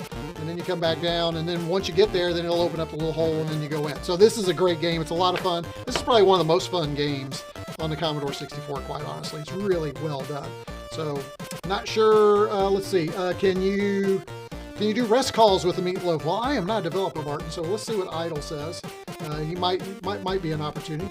Hello, so MEGA65 versus Commodore C64 Ultimate, what do you like the most? Well, Larson, thanks for being here. Appreciate it. I believe this is your first time on the live stream. Here's what I would say. I am a super fan of the MEGA65, so I might not be your best person, but right now this is my favorite because I can do everything I can do on the C64 Ultimate. There's active development, which is still happening on here, plus I get the nostalgia and the what if Commodore had released a Commodore 65, and so I get the MEGA65 side. So this has been my favorite retro recreation. I am not sure that the new Commodore 64 Ultimate is going to surpass this. I imagine when I'm doing Commodore 64 demos during my live streams, I'll still use this. And especially if you subscribe to the channel, I do have Roguecraft DX that I'm going to show you on the MEGA65, which you can't play on the Commodore 64. You can only play it on the MEGA65. So And that's because of the advanced graphics. So that game is really going to show you what the capabilities are. And the graphics on here are akin to an Amiga. So for me, especially since we got the C64 Core, this is my favorite. Now, there's also the whole cost thing, right? The MEGA65 is double the cost of a C64 Ultimate, so gotta weigh that. I'm hopeful that one day we'll get the cost down on the MEGA65, but I will say the MEGA65 is still my favorite. And I think, again, I think it will continue to be my favorite even when I get the C64. So there's my 2 cents worth for what it's worth, all right? So just let you know that. Let's see. Oh, you have been here before. Okay, and then asked, good. And then asked, yes, gotcha. Thanks. Good to have you here. Okay, I'm going to grab one. No doubt. Let's see. Let's go back. I have a few more things I want to show you. Oh, I do want to show you this. This is kind of cool. And we'll see if this is going to work for us too. Let's go back here. And I am going to, sometimes reset works, sometimes it doesn't, depending on the game. There we go, that worked. Let's go ahead and I'm going to try this one right here. I want to, that does not look like, hold on a second, I'm going to reboot. I don't like how that looked. There we go, that's what I was looking for. I was looking for my fast load. So remember with Meatloaf, as we learned from Idle, you need the fast load cartridge or Jiffy DOS. So it doesn't support the warper that I was using. I like the wedge from the warper, so that's why. But it's, yeah, so, but I'm fine with the fast load. So I appreciate him sharing it. We're going to try this. This is ML Profile. Now this is interesting. Well, I'll show you why. Let's see if it's working. This is what you can do. Right here, these are all the folks who have created a user server that you can visit in order to store software for the Meatloaf community. So you can see all the folks who have that. And one of the things I hope to do is create my own on there as well. So it'd be RetroCombs, and then maybe again, put some MEGA65 stuff up there with consent of the MEGA65 community so that we can get some MEGA65 stuff on the Meatloaf. And those of you that have a Meatloaf, you can play around with that. So I'll check on that. And again, Deft, I'd love to see if that's something that the MEGA65 community might want. I might be interested in helping out. Idle was nice enough to send me the instructions for how we do that. It's actually this, I believe it's this code right here. Let's see if it works. I think it's register. Let's see. No, it wasn't register. It's something else. Let me go back to my shortcodes here. It was...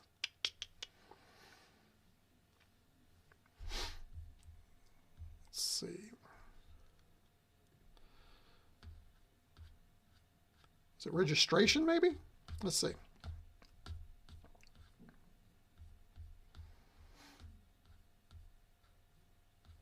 Scroll down here. I may have missed it. I may have gone too far. Let's see. Where was it? Let's see. Register. Register. What did I put? I thought I put register. Maybe I didn't put register. I did put register. What the heck?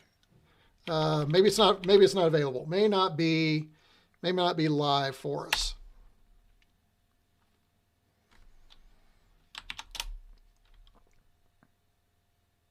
Yeah, it's not working right now. So you have to register for a profile. Oh, that's right. You told me that, Idle. I'm sorry, and I didn't do that first before I can do that. Okay, so let me go ahead and put this information up. That's important. You have to register for a profile on the website for now. The register code is just reserved for now. And that's Idle told me that, so I apologize.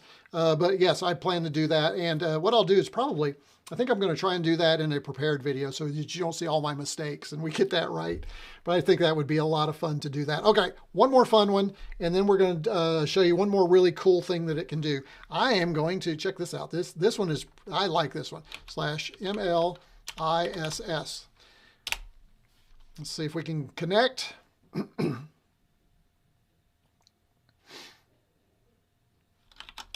This one,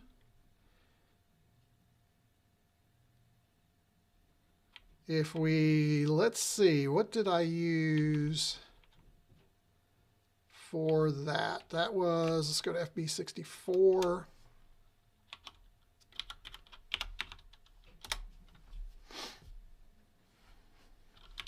So this one fortunately has a file browser, and I think every file Meatloaf server should have FB64 put on them because it makes it easier. Let's see if we can find, here it is, ISS 64. I didn't think I loaded it from the disk. Let's see. Maybe I did. There we go. And we're going to find out where the International Space Station is. So look up into the sky. Let's see what happens.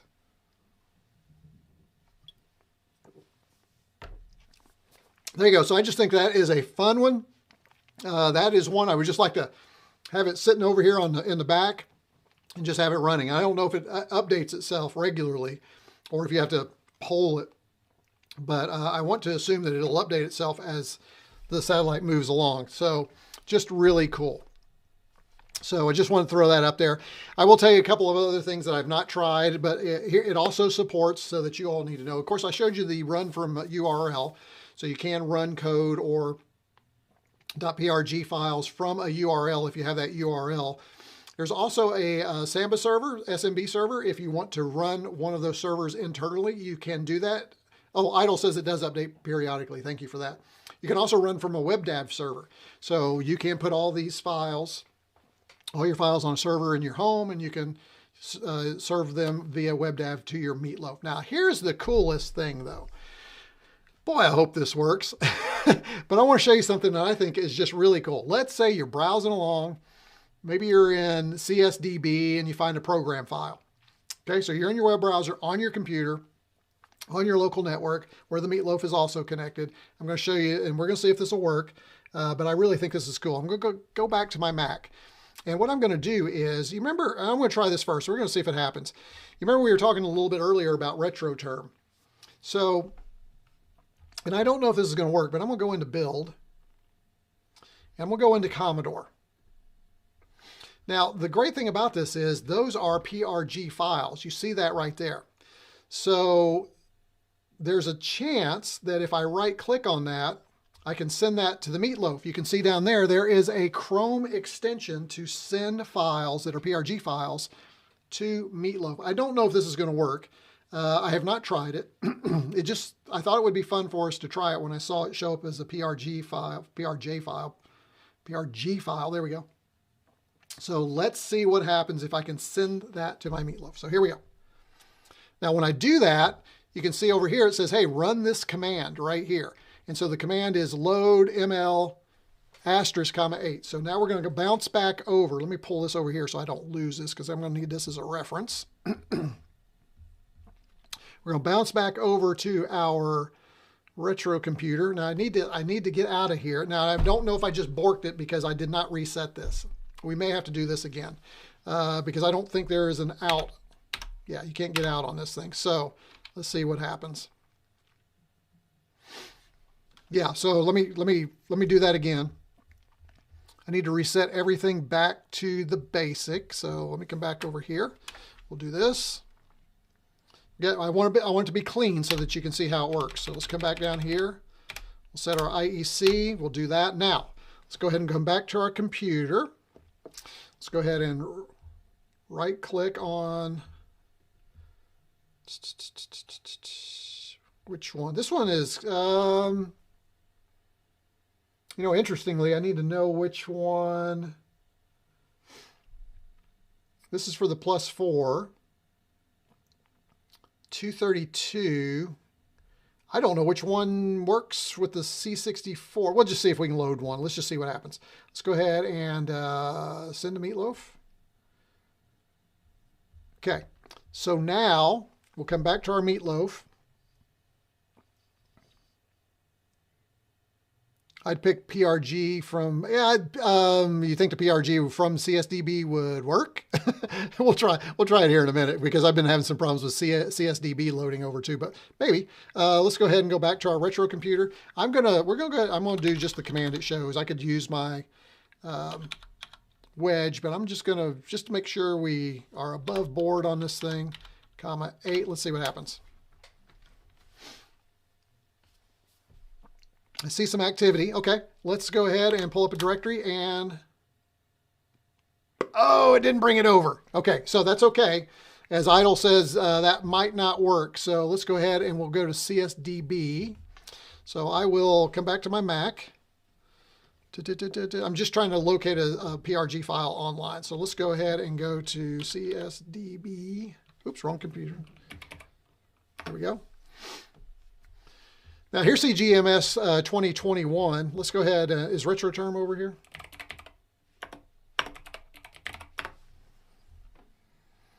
There it is. Let's see. Oh, there's 3.0. Okay, so let's go over here into here. Let's see if they have the PRJ file. Now they have a zip file. Would that work? Idle? Because it's not a .prj file. I don't know. Let's see. I'm just curious. We're going to break this thing. Let's see. Let's just see if we can break this thing. So come back over here. Let me pop that up here. Let's go back to our retro. Let's go ahead and reload this. Something's loading.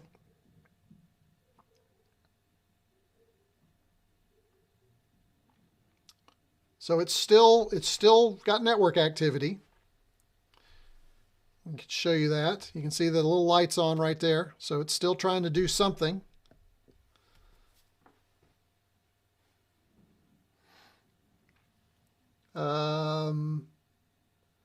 Oh, the Love Cats demo is a good one. Okay. We'll see if this ever moves. Now, okay, only PRG files work. Okay, probably what's happening now. Oh, no, look at that. It loaded something. Let's do a directory here and see what happens. I'm curious.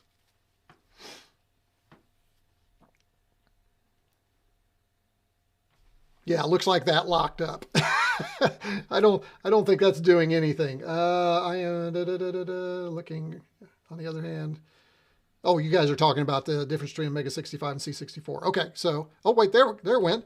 Yeah, so there, let me come, it looks like it tried to load something. So it did, you can see it sent it right there. You can see RetroTerm 30.zip. So you can see it did send a file, but let's try, Idle said a good one to run is the Love Cats demo. Let's do that. Let's I'm going to go ahead and do new here. And let's send over the Love Cats demo. Let's see what happens at Love Cats. I don't know that I know that one. Let's see, Love Cats. Let's give that a shot. Love Cats. There it is. One file demo. Oh, this looks good. Yeah, here we go. And it looks like we have a PR. Oh, perfect. There we go. Let's do this one. Let's go ahead and send the Meatloaf again using that Chrome browser extension. How cool is that? And then we will go back to our retro computer. And we'll do the whole thing. See if it loads up. I'm interested how you got that to work, Idle. That's pretty cool that you've queued it up somehow. So on your network, when you right click, it goes over there. So let's just see if we have, actually we should run, right?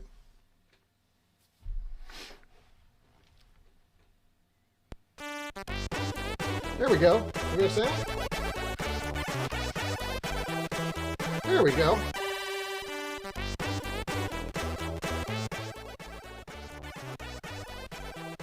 Outstanding. Good one. Thank you, Idle. That was a good one to have loaded up so that people can see how that actually works. So I'm going, you know what I'm going to do is I'm going to go ahead and lower that volume a little bit. Let's go ahead and go back into chat. Let's get caught up here and we're going to wind this thing up. Oh, that's very good. I love that. That's very good. Let me get caught up on chat here. And I want to thank the 40 of you that hung out with me today. Thanks so much for that. By the way, I only have 8 thumbs up. If you guys really enjoying this, go down there and hit thumbs up for me if you don't mind. We're way behind. I didn't even think to ask people to do that, but we're way behind at only 8. Okay, so if you don't mind hitting that for me down below, appreciate it. What'll happen is this live stream, for those of you who don't know, will stay live afterwards. I'll take it down for just a little bit after the stream. Then what I'll do is once it's been processed, I'll trim off the little front part, and then I'll add time codes, and I'll put all kinds of stuff, and then I'll repost it. So it may go away for a little bit until it gets processed by YouTube, but then it'll be back online once I get it trimmed up and everything. So I can't go through and get rid of all the mistakes, but that wouldn't be a live stream if I did that. But it will be online. And so be prepared for that when that happens. Let's see. Let's go to... Oh, I'm way behind. Look at this. We talked about that. So I don't know, Martin, if you ever got your question answered. Maybe I'll put it back up there in case you did. Nice graphics on Old Tower for sure. Hello. So my Mega 64 versus Commodore Ultimate, which do you like most? We talked about that. Oh, there it is. Yes, Meatloaf will parse JSON for you too. That's cool for you developers who need to know that. I've been here before, then I asked, yes, I already did that. Shortcodes can point to disk directories or programs. Hey, thanks, Commodore Sam. So when using wedge JD fast load commands, so you have to use the shortcuts appropriately. Up arrow will work for PRGs, but will err a disk. Oh, that explains it. Thank you for that.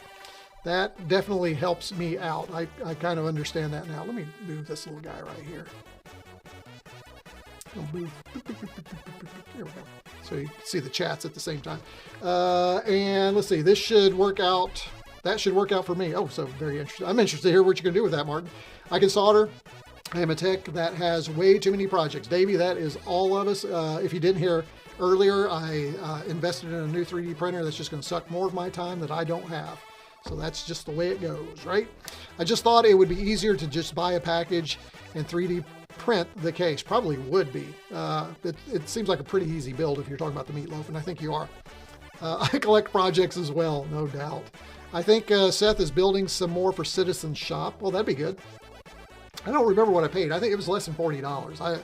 I for the life of me, can't remember what I paid, but it wasn't much. And well worth it. Again, I'm planning to play with it some more and get more out of it. And I'll forge about it way too soon. I got it. You have to register for a profile. We talked about that. I have to do that. Again, I'm thinking about a prepared video for that, so it's not laden with mistakes. The link video, under it is the link to Citizen. The link shows as closed. Okay. We were talking about that. Probably a stupid question. If I have a C64 Ultimate, is it worth getting a Mega 65? I'm just retired and want to deep dive into this stuff. If you're retired, and I'm not retired yet, but boy, I'm getting close. Boomerman, Dan Webb, you should get a Mega 65. It is a blend. Again, it is my preferred. And again, I do honestly believe, even when the C64U shows up, anytime I'm doing demos, I'm coming back to the Mega 65 with the core and everything. Now, there is a little learning. I mean, you've got a little learning that you're going to have to for the Mega 65, but that's part of the fun. So I think you're in the right mindset, everything else. I think for somebody like you, you're really going to enjoy the Mega 65. So let's see, where was I?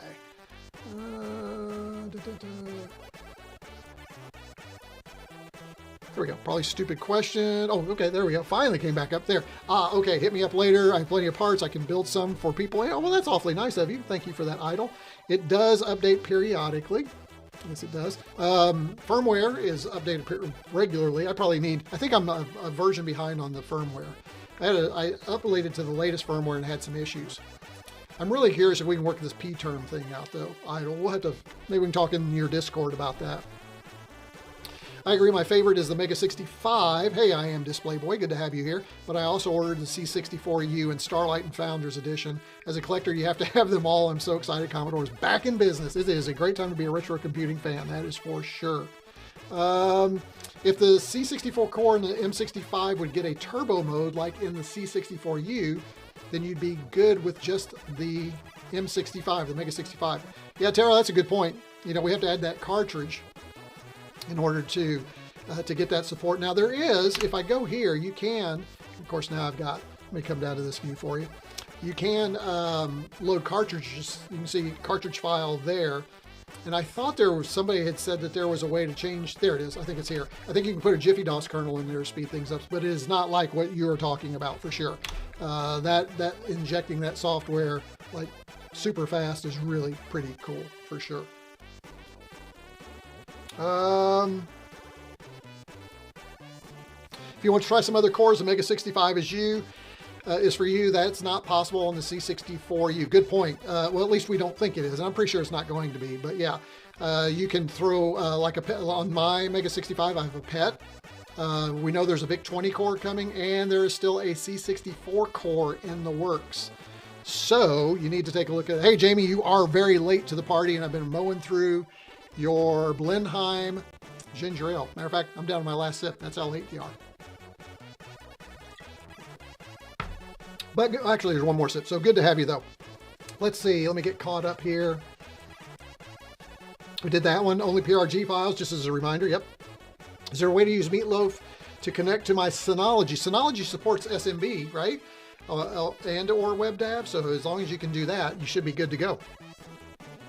Maybe containerize it. There you go. That might be what you want to do. Okay, as for 3D printing, it can become a disease. Last weekend, all 3 printers were going hot and heavy, making drawer organizers.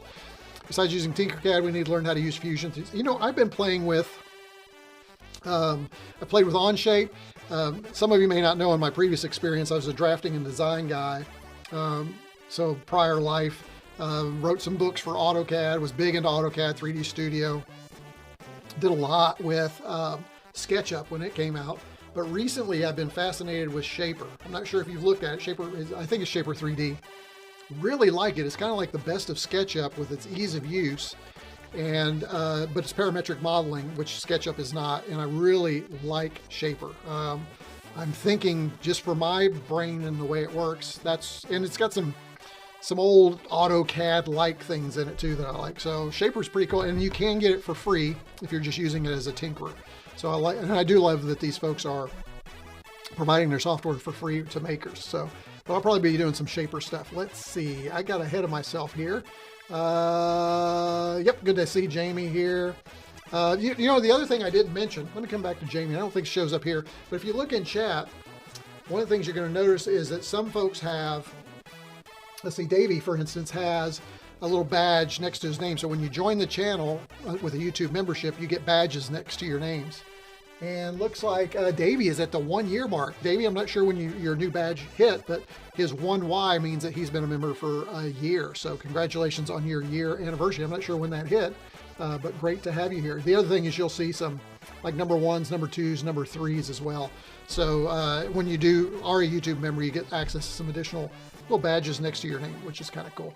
So let's see. Let's see. Hope you didn't hate it. It's different than I love, as I mentioned, love all ginger ale. Love it. Very good. As a matter of fact, next time you're in South Carolina, remind me to give you money for another case of these things. It's very good. I like it. I love the burn in the back of the throat. Actually, I meant the CPU. Oh, the CPU turbo. Thank you, Taro. Yes. Wait a minute. I thought it had that. Does it not have that? I thought it did. For some reason, I was thinking it did that. Hey, Boomerman. Thank you so much, Boomer. And it's not showing up in the little chat, but check in chat.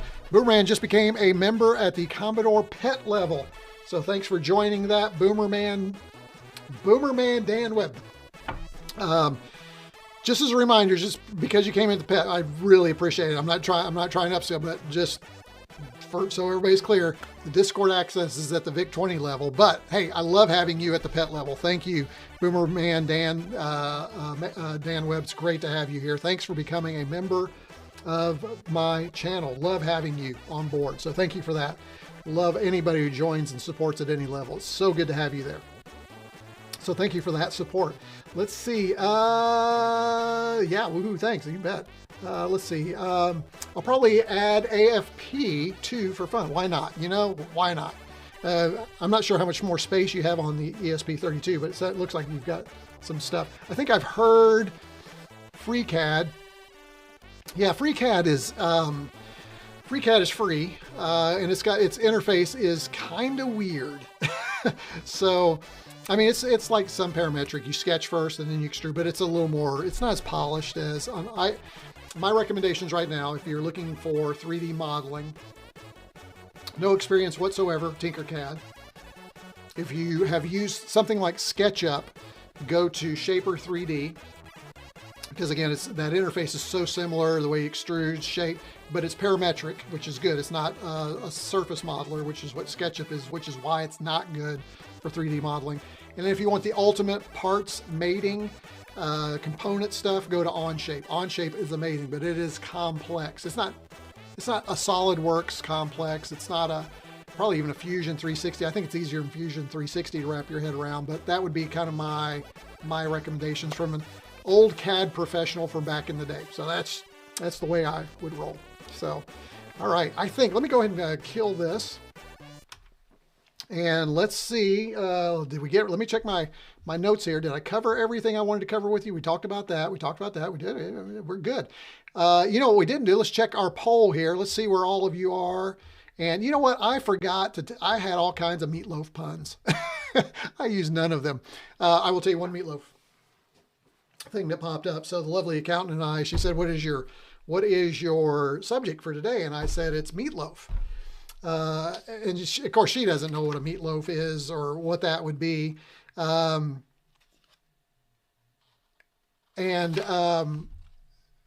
tried to explain it to her, and that wasn't going so well. And I said, well, you know, she said, could you name at least 2 Meatloaf songs during this live stream? And I said, well, I think I can come up with some Meatloaf songs. So I thought about either going from the Meatloaf as the meal or the Meatloaf as the singer. And I said, yeah, I think I can come up with a couple of songs. You know, I could probably come up with, what's the one song? Paradise by the Dashboard Light. I could probably come up with another one. I think the one I said is I Do Anything for Love. And I couldn't think of any more. And then I looked at her and I said, but 2 out of 3 ain't bad. I know. Worst delivery ever. But anyway, that happened a little bit earlier today. So what are you going to do, right? I know, bad. Okay, groans from out there. All right. So, but I was curious if you are a Meatloaf fan, there are some good Meatloaf songs out there. Let's see. Yeah, if I look at some of my Rock and Roll Dreams Come Through, man, that's good. I'd Lie for You, that's good. Life is a Lemon and I Want My Money Back, that's great if you have not heard that one. Everybody knows I Do Anything for Love. Paradise by the Dashboard Lights, probably his most famous. Bat Out of Hell is good. 2 out of 3 ain't bad. We talked about that one. Dead Ringer for Love with Cher. How about that one? Did you know that Meatloaf had a Cher song? I thought that was good. And then one of my personal favorites too, Objects in the Rearview Mirror may be closer than they appear. So there you go. There's your Meatloaf songs that we have that. Let's check our poll. Let's see where we are with. Looks like the Meatloaf topping of choice is 40% of you. This is 58 votes. Wow, I think this is the most votes I've ever had. Is with tomato or ketchup sauce. Brown gravy comes in 3rd. Plain comes in 4th. And then I don't eat the stuff was number 2. There's a lot of people doing a lot of Meatloaf hating out there. So thanks for joining in that little poll. Those are always a bunch of fun. All right. But I think we're way over. I think it's time to close this thing up. Let's go ahead and check one more time. Make sure we capture everything we have here. I'm going to go ahead and get our background music started here as we start to fade this thing out.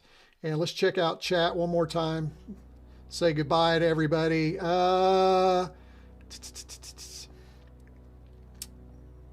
Coming over here. We got did that one. Oh, here we go.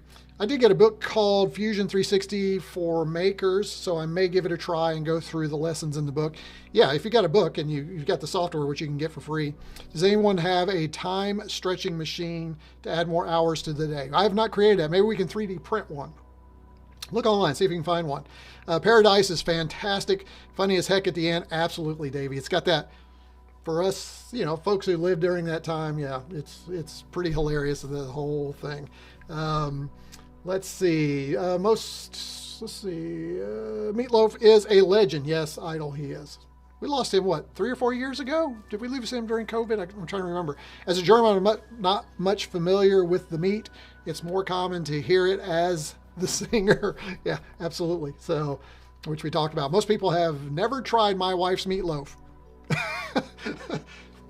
I'm curious when I would have had the opportunity to try your wife's meatloaf, Boomerman Dan Webb. That would be really interesting. Lamb meatloaf is really good. And that does sound good. I'd have to try it. I've not had that. I'd have to try that. Now, roast beef, there's a dish with some gravy and some mashed potatoes, you got it. Meatloaf. It is Fleischklops in German. Fleischklops. Did I get that right? Fleischklops? Fleischklops in German. Is that meatloaf? Yeah, I guess that is meatloaf. Yeah. I have a recipe for deep fried meatloaf nuggets. Deep fry anything, especially meatloaf nuggets, is going to be good. So, kofte in Turkish. So there you go. All right, well, folks, I really appreciate you joining me today. I also want to thank Idle again for his patience with me as I work through the meatloaf. I'm going to continue to play with it. Thanks to all of you who have supported the channel today. I got my newest member, Dan Webb.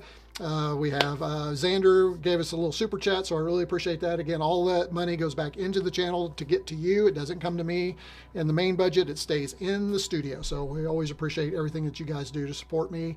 And I typically like to try every couple of weeks to do a live stream, and then I work on prepared videos on my other channels whenever I find time with my paying gig.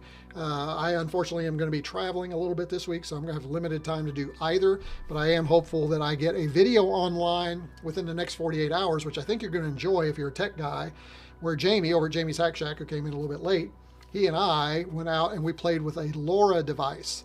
And I've got some really cool footage of that. So that'll be over on the tech channel if you're interested. So at RetroCombs-tech, that's where the next video will drop. And then after that should be my Rogue DX video on this channel. So again, putting some stuff together for both. And as a matter of fact, I need to go now because I need to record some Rogue DX footage and get that online. So that is it for me.